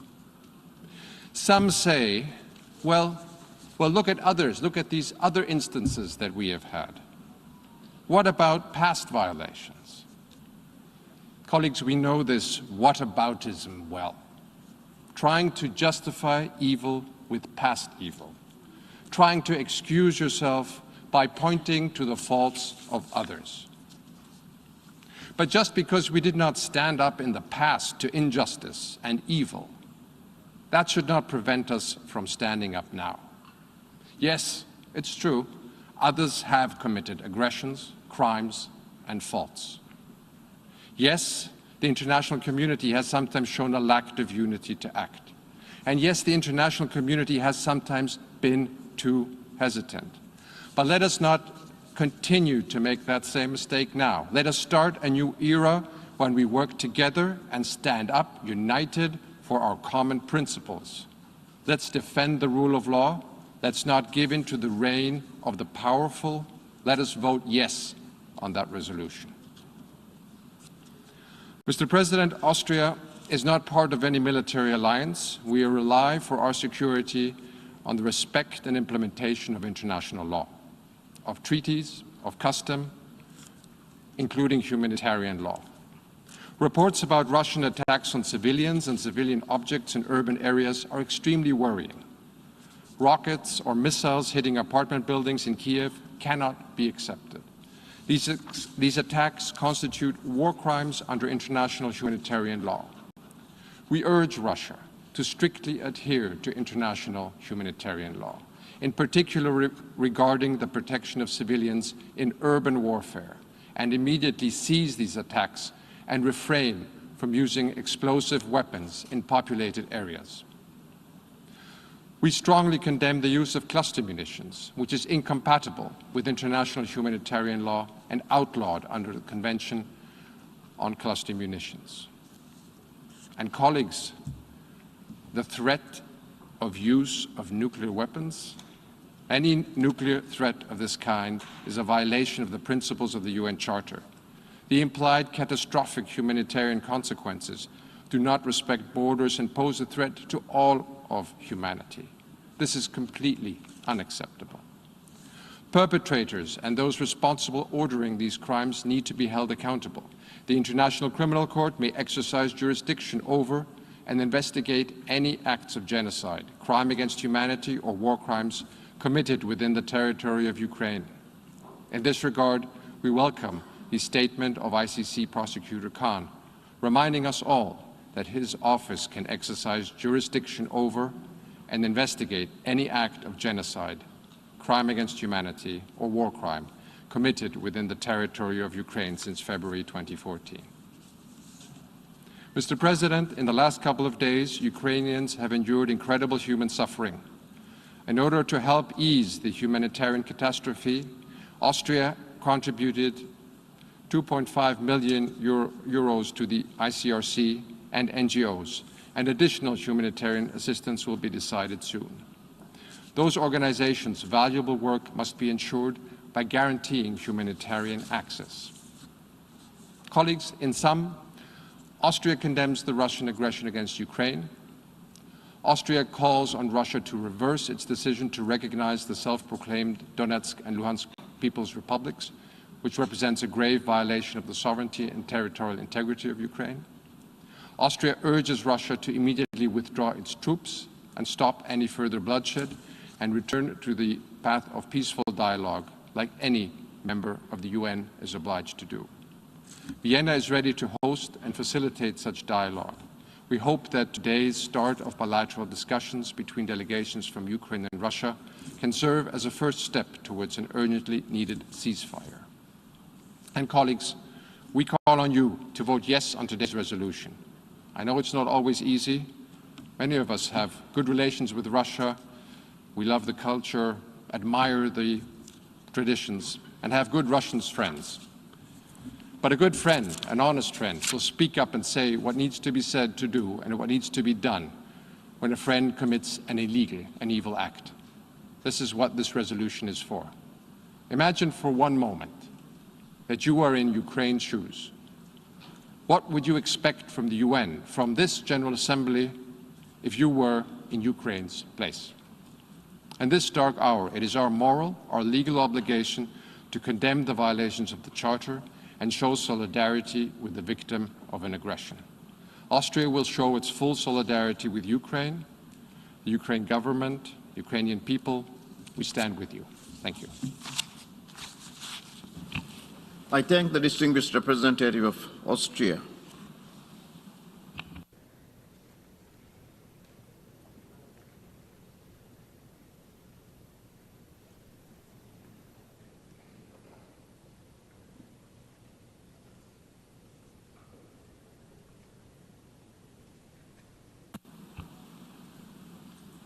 I now give the floor to the distinguished representative of Czech Republic.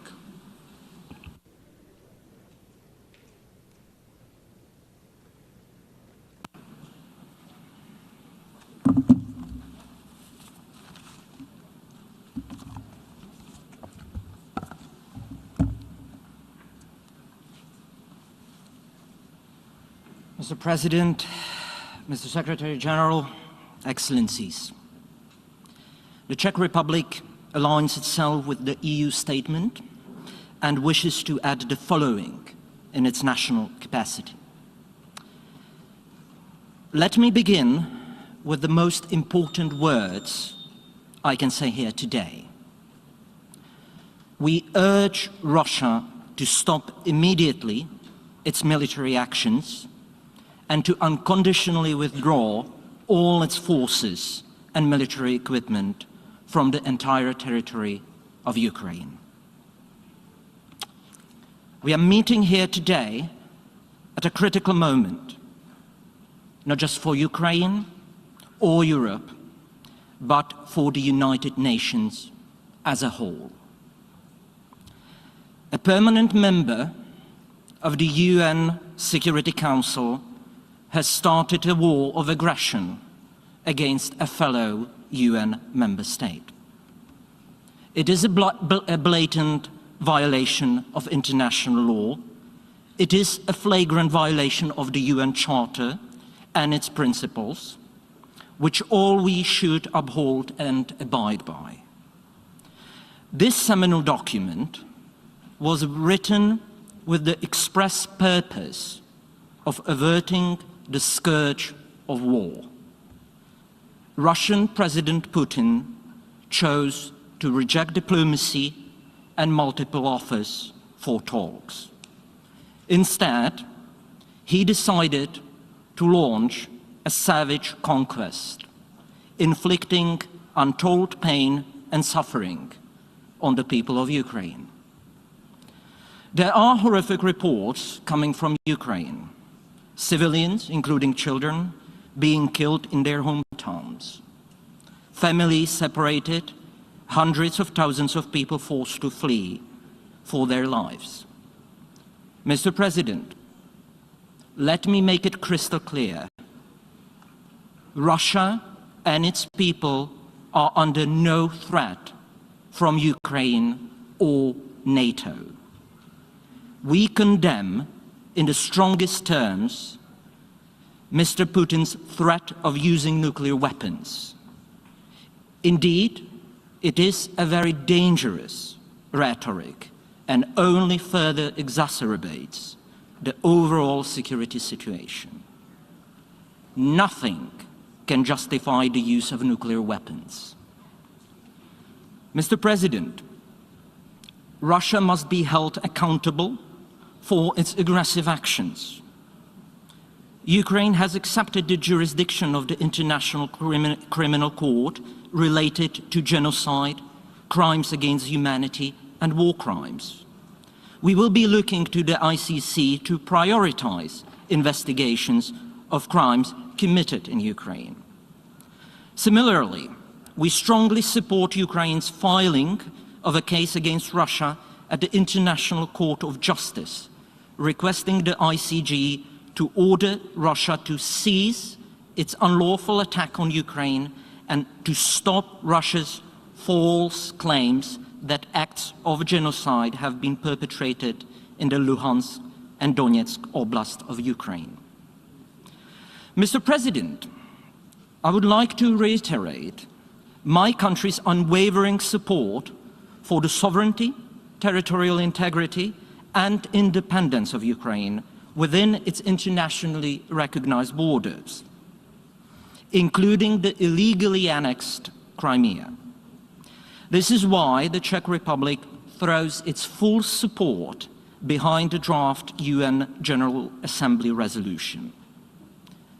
The people of the Czech Republic stand firmly with Ukraine. Suffering of innocent civilians in Ukraine has raised a huge wave of solidarity among our people. Humanitarian aid is pouring across the border and to border regions where Ukrainians are fleeing in a desperate search for safety. The Czech government, local communities, as well as individuals, have offered and provided help to the people who have fled from the suffering caused by the Russian aggression, and we will continue to do so. Mr. President, we deeply regret the use of a veto by the Russian representative last Friday to block the UN Security Council resolution.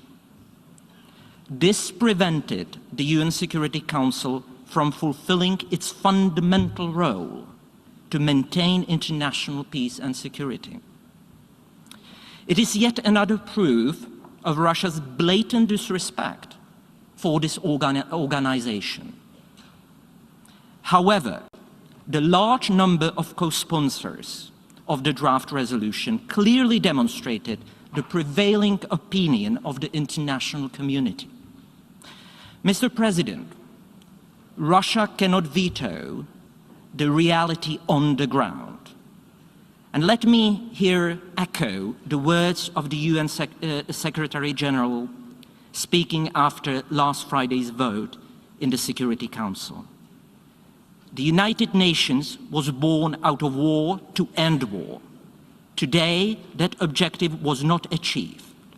We must never give up. We must give peace another chance.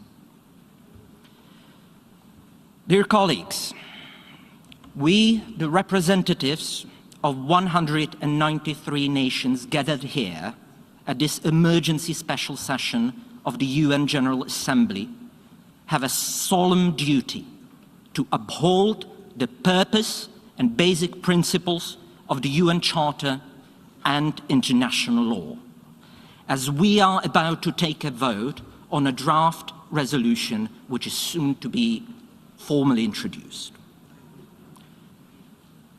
Dear colleagues, soon each and every member of this honorable body will have a chance to declare where they stand on the UN Charter and international law.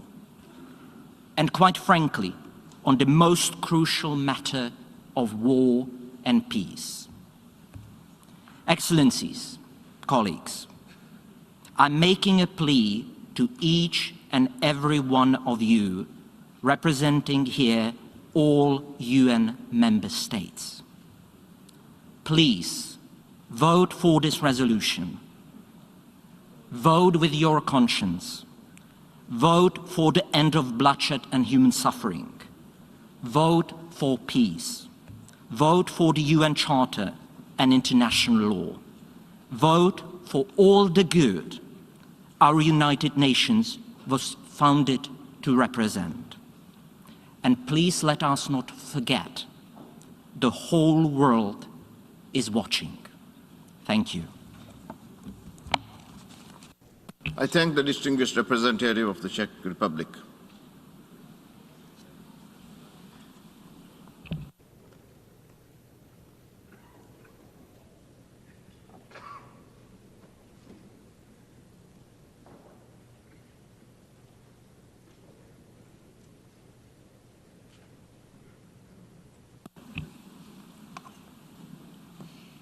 And now I give the floor to the distinguished representative of Switzerland.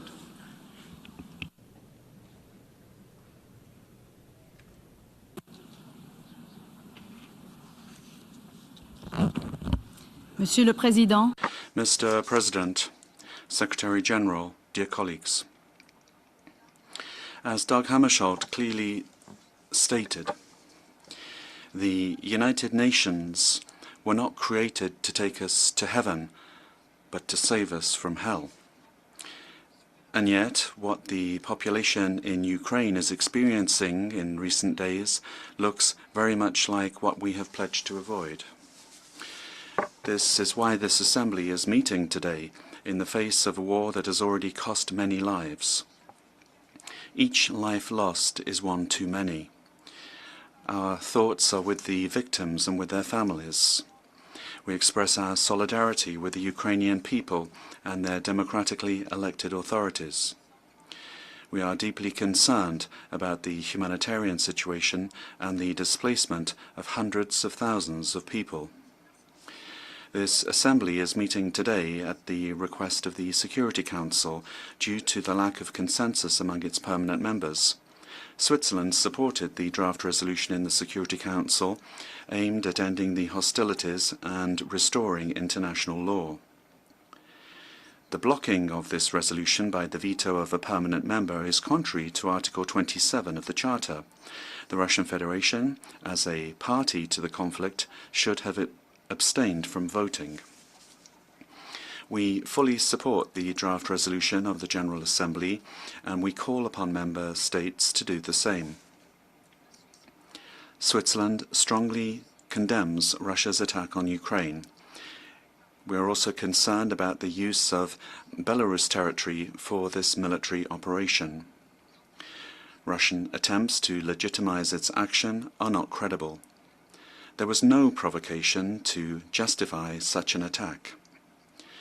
We call upon Russia and upon all nuclear weapon states to refrain from any threat to use these weapons, and certainly from using them. Russia has just joined a declaration of the P5 which reaffirmed that a nuclear war cannot be won and must never be fought. Switzerland reiterates its full support for the independence, sovereignty and territorial integrity of Ukraine within its internationally recognized borders.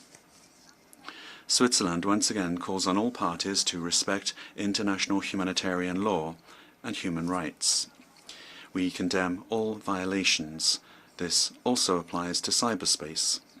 The protection of the civilian population, as well as of persons who are not part of the fighting, must be the priority. Switzerland is deeply concerned about substantiated allegations of the use of cluster munitions. Assets essential to the survival of the civilian population, as well as civilian and medical infrastructure, must not be targeted. Furthermore, we call on the parties to ensure rapid and unhindered humanitarian access and the safety of humanitarian and medical personnel. Switzerland stands in solidarity. We are committed to mobilizing additional resources to meet humanitarian needs in Ukraine and in the region. Together with our European partners, we will continue our long tradition of welcoming refugees. Moreover, Switzerland has fully implemented the European Union sanctions against Russia. We welcome the work of the Special Monitoring Mission of the Organization for Security and Cooperation in Europe. We regret that the serious situation has left the organization with no other choice than to temporarily evacuate its staff. Switzerland welcomes the UN Secretary-General's offer of good offices, as well as the diplomatic efforts of the member states, which have left no stone unturned in order to promote a diplomatic solution through dialogue. Switzerland reiterates its offer of good offices if the parties to the conflict so wish. We welcome the fact that the parties to the conflict have met today for initial negotiations. We very much hope, as the Secretary-General does so keenly, that these talks will lead to initial results, such as, for example, a ceasefire. This conflict, like all conflicts, can only be solved through dialogue. I thank you. I thank the distinguished representative of Switzerland.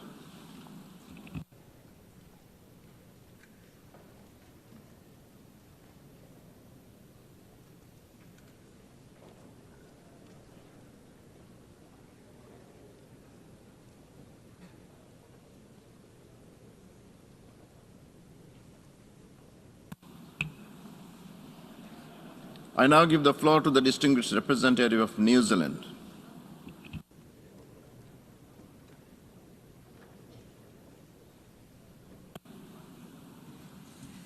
Mr. President, Mr. Secretary-General, today our thoughts are with the people of Ukraine as they continue to fight Russia's large-scale invasion.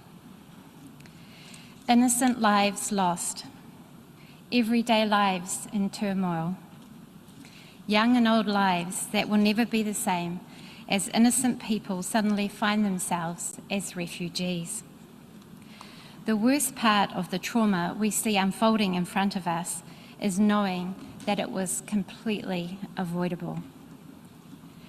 New Zealand is in no doubt that the conflict in Ukraine is a direct result of the unprovoked and unjustified actions of Russia and its decision to flagrantly ignore international law. Russia is escalating its aggression by its decision to increase the readiness of its nuclear weapons. Russia's actions are nothing short of the acts of a bully. New Zealand supports the Secretary-General's assessment that these acts represent a clear violation of the territorial integrity and sovereignty of Ukraine and are inconsistent with the principles of the Charter of the United Nations. In standing in support of Ukraine, we are also standing in defence of the UN Charter. We cannot pick and choose when to espouse the centrality of the Charter. This emergency session of the General Assembly is taking place as a direct result of Russia's actions alone. Its ongoing military aggressions threaten not only the peace and security of Ukraine, but that of Europe and of the international community. We are here today because the United Nations Security Council failed to act last Friday to condemn Russia's actions to invade Ukraine. Russia's use of the veto, when it is not only party to this conflict, but the direct cause of it, is a disgrace. New Zealand, along with a group of small states, opposed the granting of the veto to the P5. We have continued to oppose the veto since its inception. And we remain strong in our conviction that there is no place for the veto in the UN Security Council. With the Security Council having failed to deliver against its responsibilities, we, the General Assembly, must now stand up to play our part. New Zealand is a primary co-sponsor of the General Assembly resolution, and we encourage all member states to vote in favour of the resolution. In support of Ukraine, in support of international peace and security, and in support of our treasured UN Charter.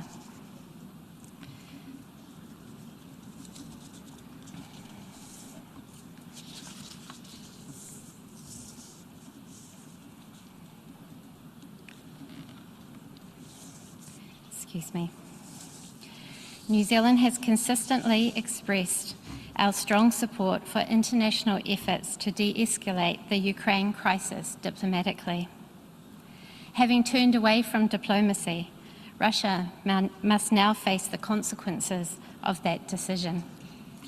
New Zealand has joined other member states in implementing measures to respond to Russia's actions, including introducing targeted travel bans against Russian government officials and other individuals associated with the Russian invasion of Ukraine, and prohibiting the export of goods to Russian military and security forces.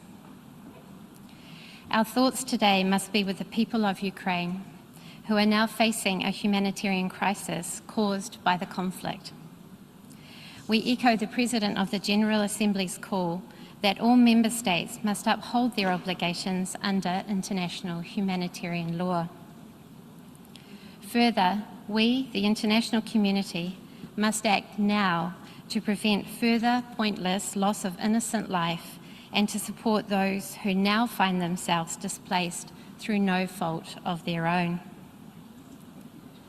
We commend Ukraine's neighbours for their selfless acts of taking in large numbers of Ukrainians and other nationalities who seek refuge from this conflict. We acknowledge with a grim sense of horror, but sadly little surprise, the role of accomplice and facilitator that Belarus has played in support of Russia's invasion. New Zealand has also extended its travel bans to key members of the Belarusian government. New Zealand is contributing financially to the humanitarian response and will consider all humanitarian options available to support the international humanitarian response. We welcome France and Mexico's tabling of a humanitarian resolution in the United Nations Security Council today. Finally, Aotearoa New Zealand is a proponent of peace and reconciliation. In this vein, we say to Russia, act consistently with your international obligations. Cease military operations in Ukraine. Permanently withdraw to avoid a catastrophic and pointless loss of innocent life. Take all possible steps to protect civilians in line with international humanitarian law and return to diplomatic negotiations as a pathway to resolve this conflict. Thank you. I thank the distinguished representative of New Zealand.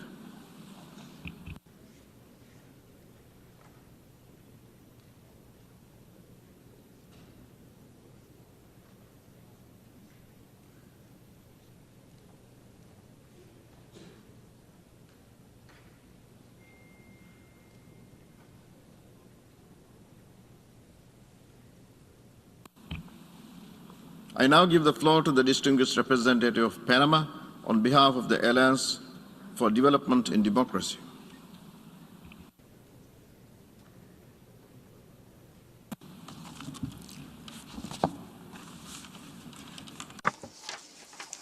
Mr. President, Secretary General, the Republic of Panama, on behalf of the Republic of Costa Rica, the Dominican Republic, as member countries of the Alliance for Development and Democracy, are honored to address this 11th emergency special session in order to express our position during the convening of this session on the draft resolution on the unprovoked armed aggression by the Russian Federation against Ukraine. The delegations of Panama, Costa Rica and the Dominican Republic, on the basis of shared values and in respect for the United Nations Charter and for international law, condemn the use of force and the violation of the sovereignty and territorial integrity of Ukraine by the Russian Federation. The Alliance supports the Secretary-General of the United Nations, Mr. Antonio Guterres, in his call for a cessation of hostilities and for moderation and reason to prevail, and that international humanitarian law be respected and civilians be protected. We reiterate that all efforts should be made in order to provide rapid, secure and unhindered access for humanitarian assistance to those that require it in Ukraine in order to protect civilians, including humanitarian staff and those in vulnerable situations, particularly girls and boys. The serious situation caused by the displacement of thousands of Ukrainians looking for safe refuge in neighboring countries represents an additional challenge to the global complex crisis brought on by the pandemic. This is why the countries of Latin America, including members of the Alliance, have undertaken joint efforts in order to facilitate safe transit of our nationals crossing the Ukrainian border. Dialogue and negotiation, accompanied by respect for the letter and the spirit of the United Nations Charter, the resolutions of the General Assembly, and international law, constitute the only guarantee for a lasting solution to the conflict which today is afflicting Eastern Europe. Finally, we firmly call upon the parties to return to negotiations and diplomatic dialogue, and that peace be promoted and that there be respect for multilateralism. These must be at the core of action in this area. Thank you. I thank the distinguished representative of Panama.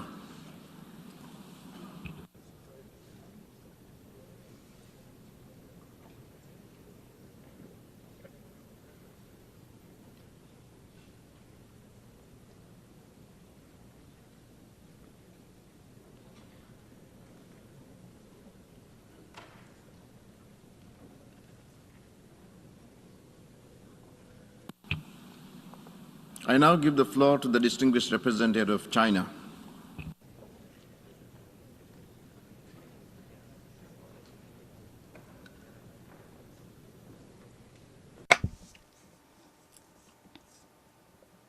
Mr. President, the situation in Ukraine is changing sharply. China is closely following the developments. The situation has evolved to a point which China doesn't wish to see. It is not in the interest of any party. The immediate priority is for all parties to exercise restraint, prevent further worsening of the situation, while stepping up diplomatic efforts aiming for a political solution. China welcomes the start of direct talks between Russia and Ukraine. Ukraine should serve as a bridge of communication between East and West, rather than a front line of major power rivalry. We call for efforts to create an atmosphere and conditions conducive to direct talks between the parties concerned, as this is the fundamental way to resolve the issue. All action taken by the UN and the relevant parties of the international community should prioritize regional peace and stability and universal security for all, and should help de-escalate tensions and facilitate a diplomatic settlement. China does not approve of any approach that may exacerbate tensions. China supports relevant UN agencies' continued work on humanitarian aid in Ukraine. We believe that the safety of civilian life and property and their humanitarian needs should be effectively guaranteed. Mr. President, As a prominent member of the UN Security Council, China always conscientiously fulfills its responsibility of maintaining international peace and security. It is our consistent and unequivocal position that all countries' sovereignty and territorial integrity should be respected, and the purposes and principles of the UN Charter be upheld. China will continue to play a constructive role in the pursuit of peace. Mr. President, the Cold War has long ended. The Cold War mentality based on bloc confrontation should be abandoned. Nothing can be gained from stirring up a new Cold War, but everyone will stand to lose. One country's security should not come at the expense of other countries' security. Still less can regional security be guaranteed by reinforcing or even expanding military blocs. China supports the EU, NATO, and Russia resuming dialogue. Bearing in mind the notion of indivisible security, properly addressing the legitimate security concerns of all parties, including Russia, striving to forge a balanced, effective, and sustainable European security mechanism so as to achieve lasting peace and stability for the European continent. Thank you, Mr. President. I thank the distinguished representative of China.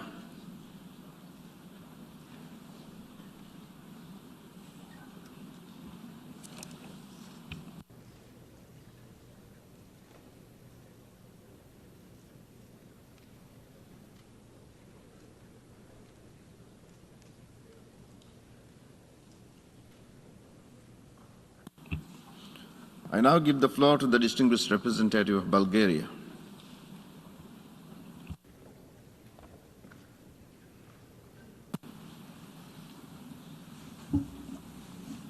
Thank you, Mr. President.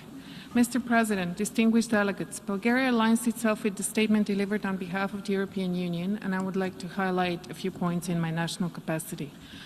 Mr. President, we have gathered here today under extraordinary circumstances that defy reason, but unfortunately are reality.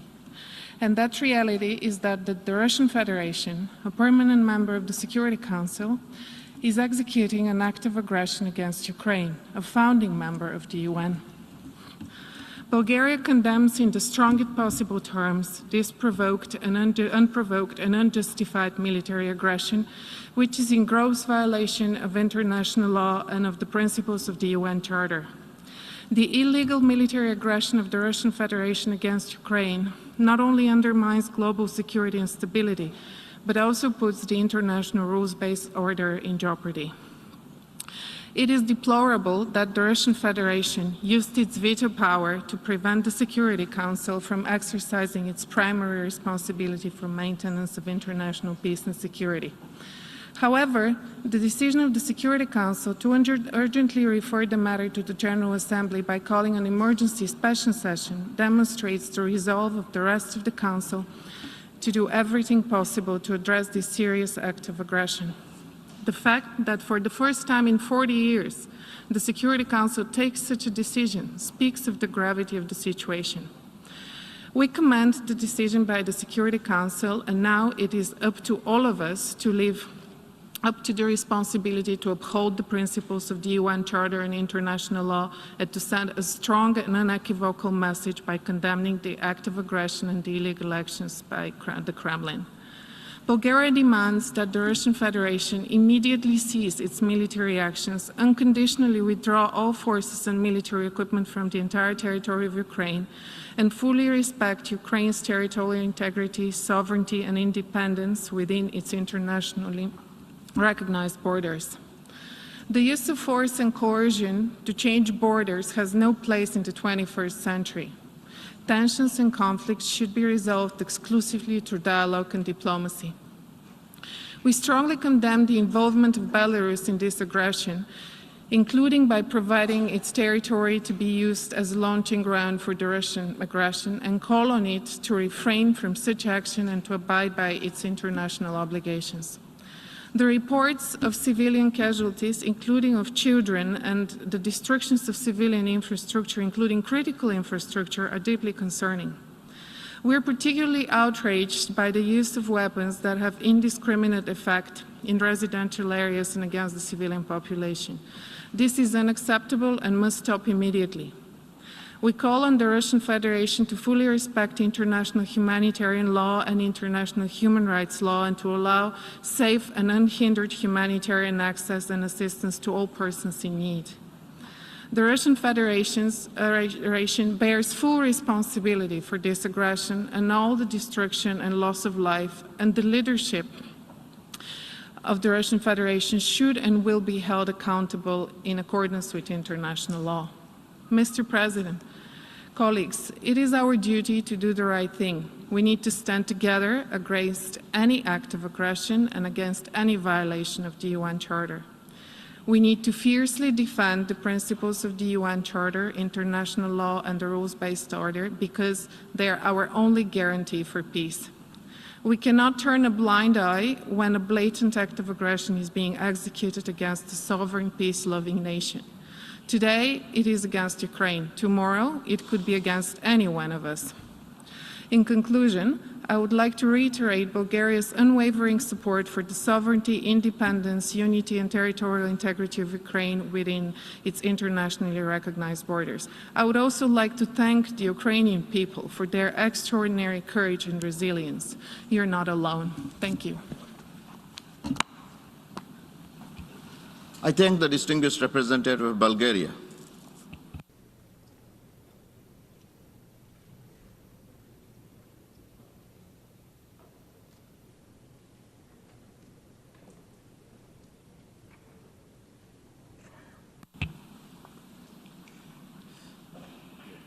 I now give the floor to the distinguished representative of Italy.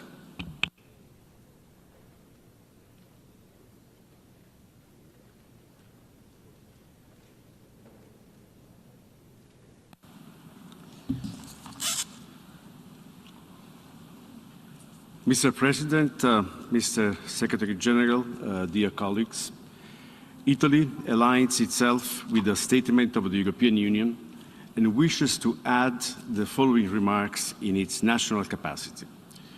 We do welcome the convening of this special emergency session.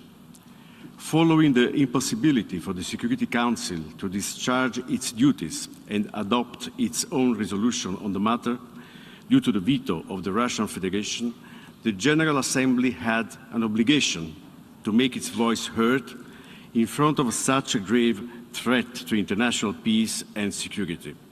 We are thankful to those members of the Security Council that made this possible. Italy, together with its EU partners and allies, has made its position clear all along throughout this entire crisis, with statements and consistent acts, standing firmly in support of the sovereignty and territorial integrity of Ukraine and in full solidarity with Ukrainian people. The unprovoked aggression decided by the Russian leadership is a blatant violation of international law and the UN Charter, and as such, it has to be condemned in the strongest possible terms. The involvement of Belarus as a facilitator of the Russian aggression is also to be condemned.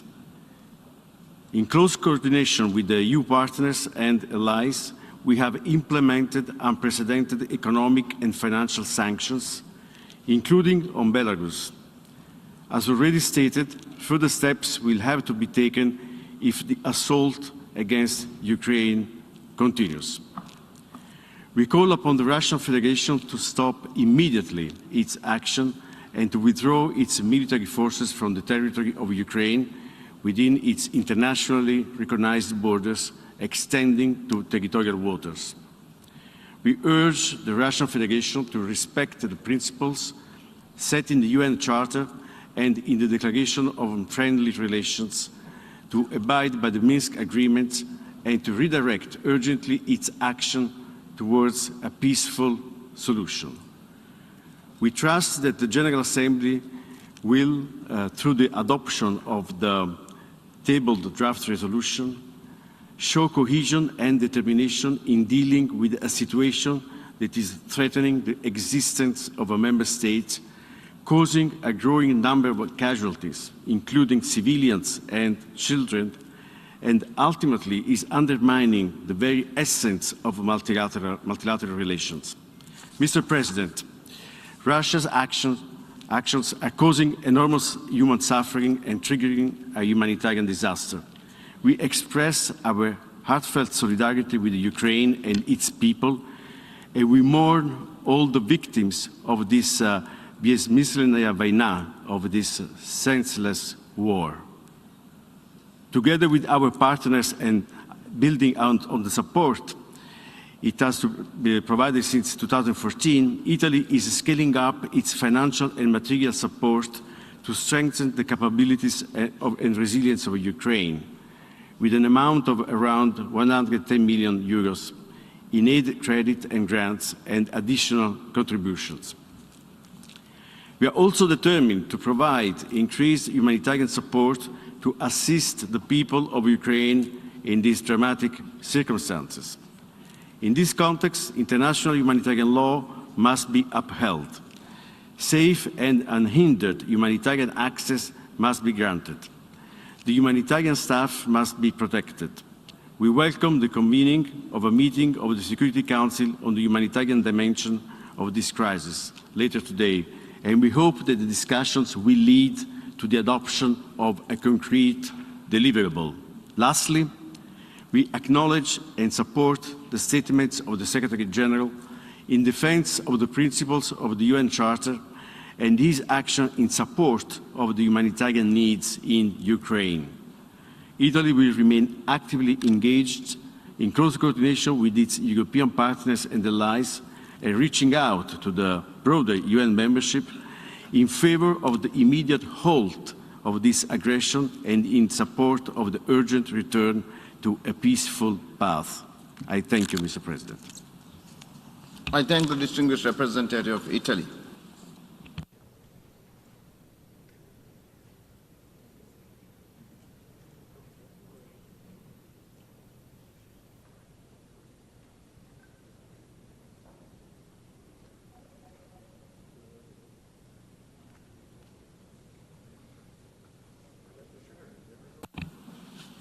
I now give the floor to the distinguished representative of Brazil.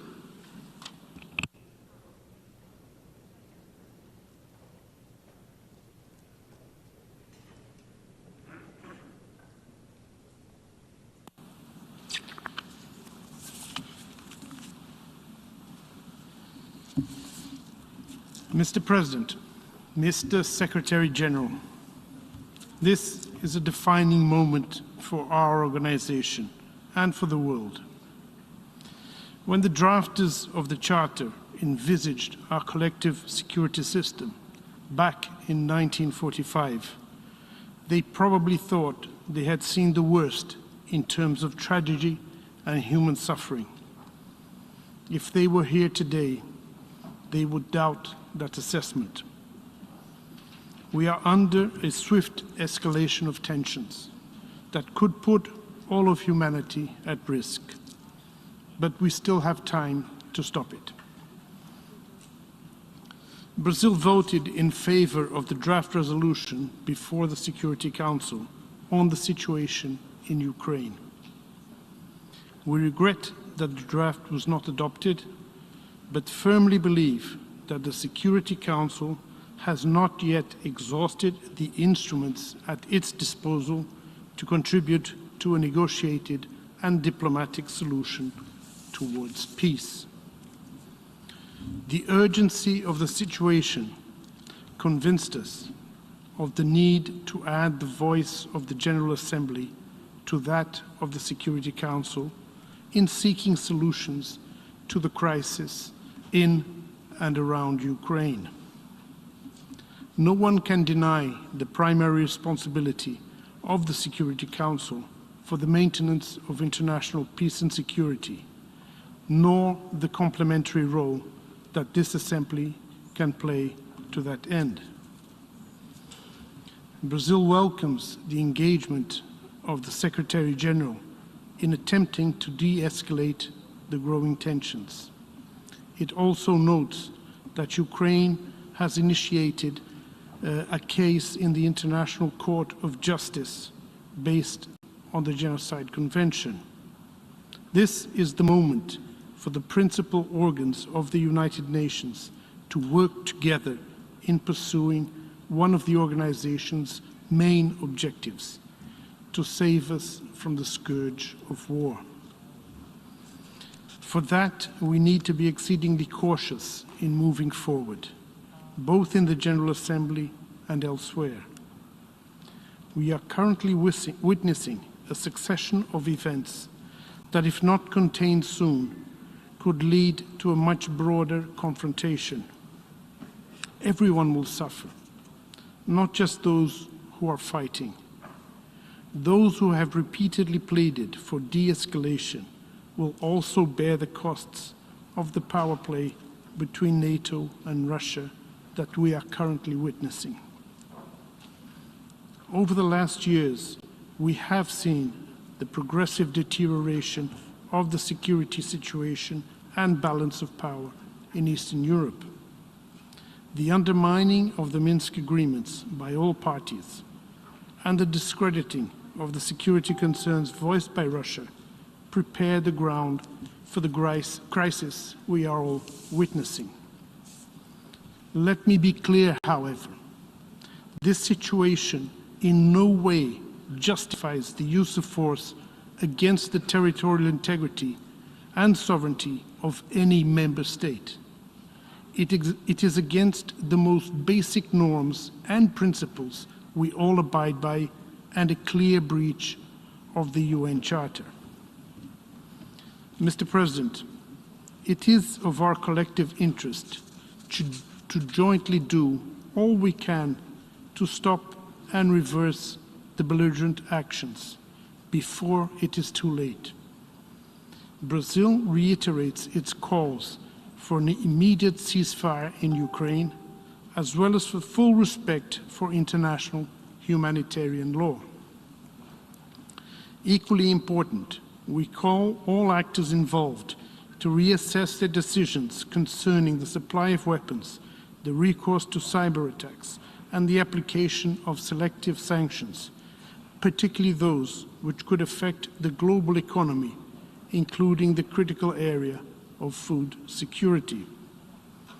At this moment, we need constructive solutions, not actions that will only prolong hostilities and spread the conflict, with rippling effects to the world's economy and security. As we speak, hundreds of thousands of civilians have already fled Ukraine. Many more will certainly follow, millions perhaps. The destruction of infrastructure has left people without electricity and water. Damage to essential infrastructure, interruption of basic services, including transportation and access to basic supplies, the danger to persons with disabilities, the elderly, and children are causes of grave concern. There are pressing humanitarian needs for medical services, medicines, health equipment, shelter, and protection. The prospect of hostilities conducted in populated areas, compounded by the possible use of explosive weapons and direct participation of civilians, is also extremely worrisome. We urge all parties to avoid this scenario at all costs, bearing in mind the grave risks it poses to the civilian population. We call on all parties to adopt measures to ensure the protection of civilians and of critical civilian infrastructure, as well as to ensure unhindered humanitarian access to all those in need and the protection of refugees and displaced persons. We also reiterate our appeal to Ukraine and Russia to facilitate the withdrawal of all persons who want to leave the Ukrainian territory. Brazil expresses its gratitude to Poland, Slovakia, Hungary, Moldova, Romania, and others that are facilitating the exit of people fleeing the conflict, including Brazilians and Latin Americans. Let me also take this opportunity to express our solidarity to all families who have lost someone in this war, to all people left without home, water, and electricity, to those who are fleeing in fear, sometimes with nowhere to go, and to everyone who is now trapped in a conflict zone, desperately attempting to find refuge. I wish to commend all personnel that are now in Ukraine trying to alleviate the suffering of the population. We know that you are doing your best in very challenging circumstances, and we know that more could be done to assist you in your efforts. Mr. President, few times has the General Assembly been convened under the Uniting for Peace resolution. By meeting today, the international community shows its unwavering determination to reach a diplomatic solution to the ongoing conflict in Ukraine. A peaceful settlement of the crisis is not only the cessation of hostilities, it is about creating the conditions for a greater sense of security among all involved. It is about rebuilding bridges and regaining trust. And it is about respect.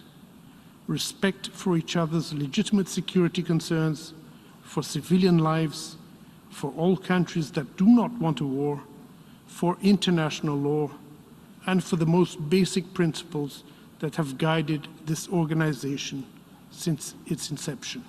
I thank you, Mr. President. I thank the distinguished representative of Brazil.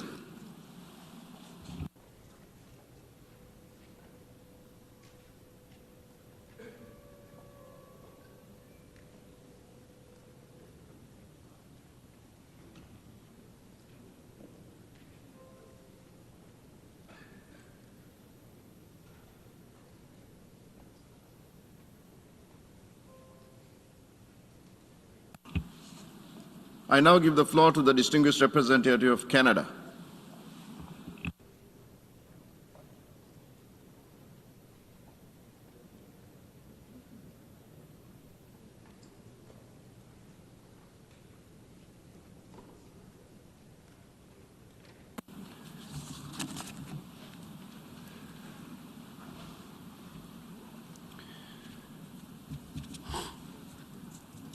Monsieur le Président, Mr. President, Mr. Secretary General, distinguished delegates,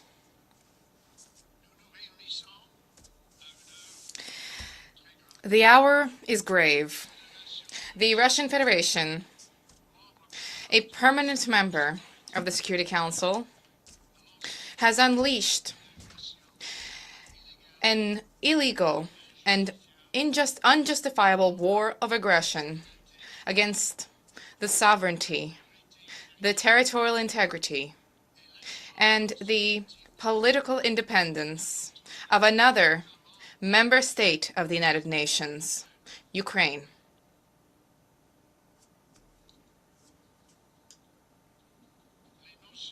The actions of the Russian Federation constitute an egregious violation of the Charter of the United Nations and of its purposes and of its principles. The sovereign equality of all states, the right of all peoples to self-determination, the peaceful settlement of disputes, and the prohibition on the use of force.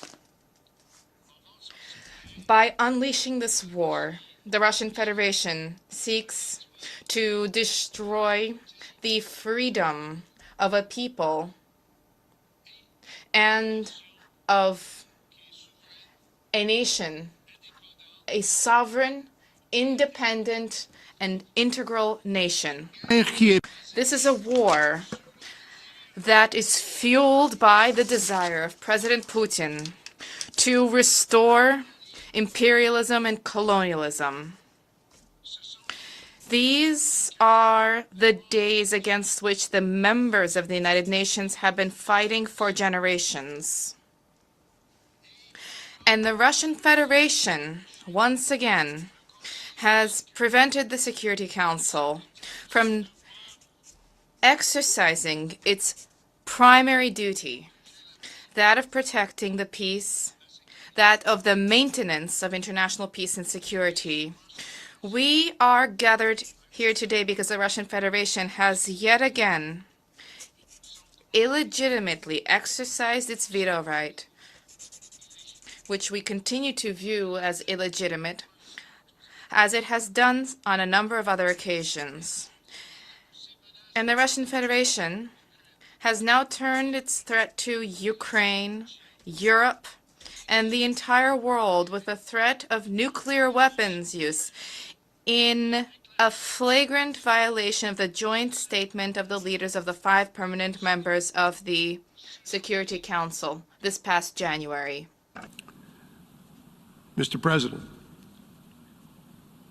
it was in January of this year that members of the P5 agreed that a recourse to the nuclear option, to the nuclear threat, to the nuclear possibility was wrong. They admitted that no one could win this kind of confrontation. Just a few days later, President Putin announced that he was going to resort to this threat, directly contrary to what he had promised, signed, sealed, and delivered 6 weeks before. And so here we are, with a war that is a threat to each and every one of us. Through this resolution before us today, we as members of the United Nations have the chance to stand up in defense of a free people and to rebuke the evil notion that might makes right. And now we must all step up and stand up. Canada urges all member states to unequivocally condemn Russia's actions and to vote in favor of the resolution that is now before the Assembly. Russia has not been alone in undermining these foundational norms and rules, Mr. President. Belarus has also violated its obligations under the UN Charter and under international law. By allowing Russia to use its territory to invade and launch attacks against Ukraine, Belarus is aiding and abetting Russia's illegal war of aggression.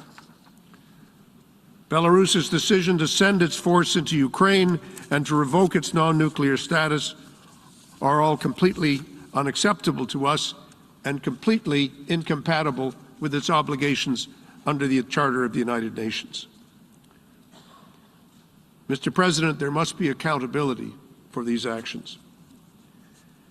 As Russia has escalated its unjustifiable attack on Ukraine, its forces have encircled and shelled Ukrainian cities, targeting, killing, and maiming innocent Ukrainian civilians, children, women, and men. They are bombing civilian objects, hospitals, schools, kindergartens, apartments, and homes. They're looting and forcibly displacing civilians. Many hundreds of thousands have fled in freezing temperatures, seeking shelter across Ukraine's borders. There are credible reports that Russian forces are using prohibited weapons, including cluster bombs, and imposing siege warfare on Ukrainian cities. This is not news that comes in last week, news that comes in this morning. Pictures one can see visibly on social media as to what is taking place. Very different from the wars that have been waged in the past. We know what is happening in real time, and it is completely abhorrent. Let me be very clear, Mr. President. These are violations of international law, and they are acts that could amount to war crimes under international humanitarian law. Those acts flow directly from decisions that were made by President Putin and his inner circle, that were enabled by Belarus and their leaders, and carried out by Russia's armed forces and its proxies. These crimes began with an idea. What was the idea? We don't have to invent it. All we have to do is read President Putin's speeches and watch his declarations. The idea that a group of people are lesser, unequal, and unworthy of the protection of the law. The idea that a people, in fact, do not exist as a people, that they don't have a right to be themselves, that they don't have a right to their own nation, to their own country, that they have no right to the protection of the Charter. The way Vladimir Putin describes the Ukrainian nation and its supporters over many generations fits the description of the idea that I have described. And it's that idea that lies at the heart of the acts that follow. Because actions don't come out of the blue, they don't come out of nothing. It all starts with an idea. And yet, with a terrible sense of irony, President Putin has perverted the very notion of genocide by alleging that genocide has been committed in Ukraine. I must stress, there has been no such finding substantiated by any UN or independent organization. And as my colleague from Brazil said, just speaking before me, if there are complaints, and obviously there have been in this chamber and in the Security Council, with respect to the treatment of the Russian minority in Ukraine, even if those complaints were fully justified, they are not an excuse for war, and they are not an excuse for the aggression that we have seen. Ukraine has filed its own application under the Genocide Convention to the International Court of Justice. Canada takes the allegations filed by Ukraine with the greatest seriousness, as it does the decision of the prosecutor of the International Criminal Court to begin an investigation into potential crimes against humanity. These decisions are not taken lightly, and they have the most serious of consequences. But I want to stress, it is the International Court of Justice and the International Criminal Court that are the places for these allegations to be dealt with, not the battlefield, and never by unilateral aggression. That's why we signed up to the Charter. We signed up to the Charter because we agreed that we would subject our disputes to processes created by us over many, many arduous years and debates. What would be done in the event of a profound difference of opinion between states? We don't go to war. We go to the negotiating table. We go to court. We go to mediators. That's how we resolve disputes. The other way lies madness. Canada and the international community will spare no effort to ensure that violations of international law in Ukraine are in fact investigated, that evidence is gathered, and that the perpetrators are held to account. We do so not only out of our conviction that the use of history, that the arc of history tends towards justice. We do so because what Ukrainians are being subjected to is horrific, and they deserve better, and they deserve more. Mr. President, if I may, I'd like to speak directly to the brave people and the government of Ukraine. We are quite simply inspired by you. We are standing with you, and you are not alone. Our support for Ukraine, your country, for your Ukrainian democracy, and for your right to choose your own future in Ukraine remains unwavering, steadfast, and resolute. Canada will do everything in its power to help you as you hold strong and defend your homeland against this terrible Russian aggression. Together with our partners, we will ensure that President Putin and those who ordered, implemented, and enabled this reckless war will continue to face significant costs and to be held accountable for their actions. Your struggle is now our struggle, and we are with you. Mr. President, if I could speak directly to the people of Russia. To the Russian protesters who are bravely demonstrating against the war, who have been met with brutal force and arbitrary arrests by riot police. To the thousands of Russian citizens who have written letters, had the courage to put their name on a letter to the President of Russia, condemning this reckless decision. To all those Russians at home and abroad who are opposed to this senseless war, and you are in the millions. Canada and the world, we see you and we hear you. Your President, Vladimir Putin, has sorely miscalculated. He has ignored the democratic and law-abiding spirit of the Russian people. He has underestimated the brave Ukrainians defending their country from aggression, with whom you have no cause for war. No cause for hatred, no cause for violence. And he has severely misjudged the resolve of the world to stand against him. Whatever lies are spoken here today, trying to justify the unjustifiable or to explain the inexplicable, it is President Putin's war of choice that is making your lives much more difficult. But there is always time for de-escalation. There is always time for dialogue. And your president must choose this path. Should he not, I believe it will show just how much contempt he has for you and for the future of your country and the planet that we live on and share together. Mr. President, we should all say together, directly to President Putin, stop this war. Stop this war. Stop it before there is more death, more pain, and more hardship. Stop the use of threats.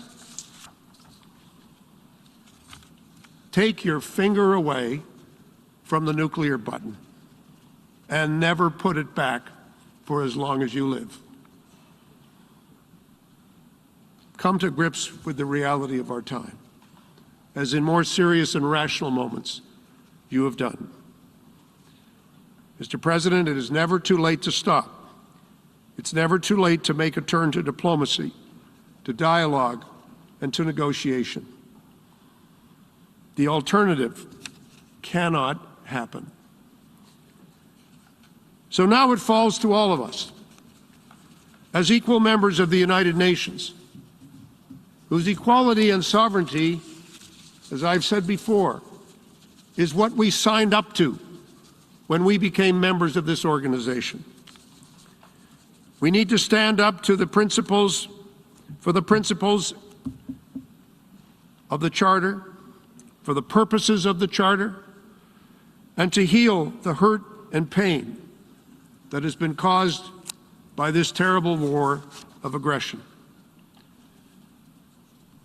This responsibility belongs to us and to no others. We sit here, we have to make decisions. We have to take every step we can, the human footsteps to peace, to reconciliation, and to justice. That is now our job in the General Assembly, and we must seize this moment of accountability, this moment of justice, this moment of democracy. We must seize it together. Thank you very much, Mr. President. I thank the distinguished representative of Canada, and now I give the floor to the distinguished representative of Singapore.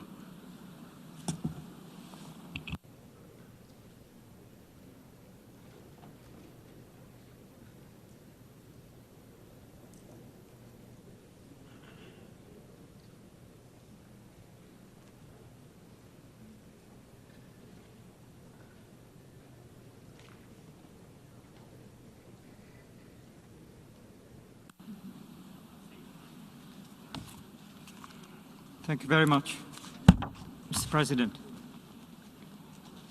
We are meeting today in a historic emergency special session because the UN Security Council was unfortunately unable to discharge its primary responsibility for the maintenance of international peace and security as a result of the veto cast by the Russian Federation, which is regrettable.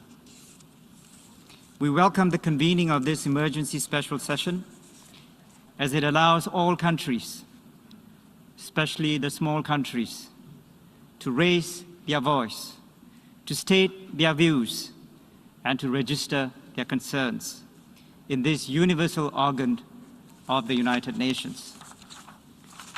Mr. President, Singapore has always taken a consistent position on the sovereignty, independence, and territorial integrity of all countries. Singapore is a staunch supporter of the rules-based multilateral system and of the United Nations. The unprovoked invasion of Ukraine by the Russian Federation is a clear and gross violation of the fundamental norms of international law and of the UN Charter. The UN Charter prohibits the use of force and acts of aggression against another sovereign state. This is a matter of principle for all small states and a matter of fundamental importance to all members of the General Assembly. For a tiny city-state like Singapore, this is an existential issue. A world order where might is right, or the strong do what they can and the weak suffer what they must, would be profoundly inimical to the security and survival of small states.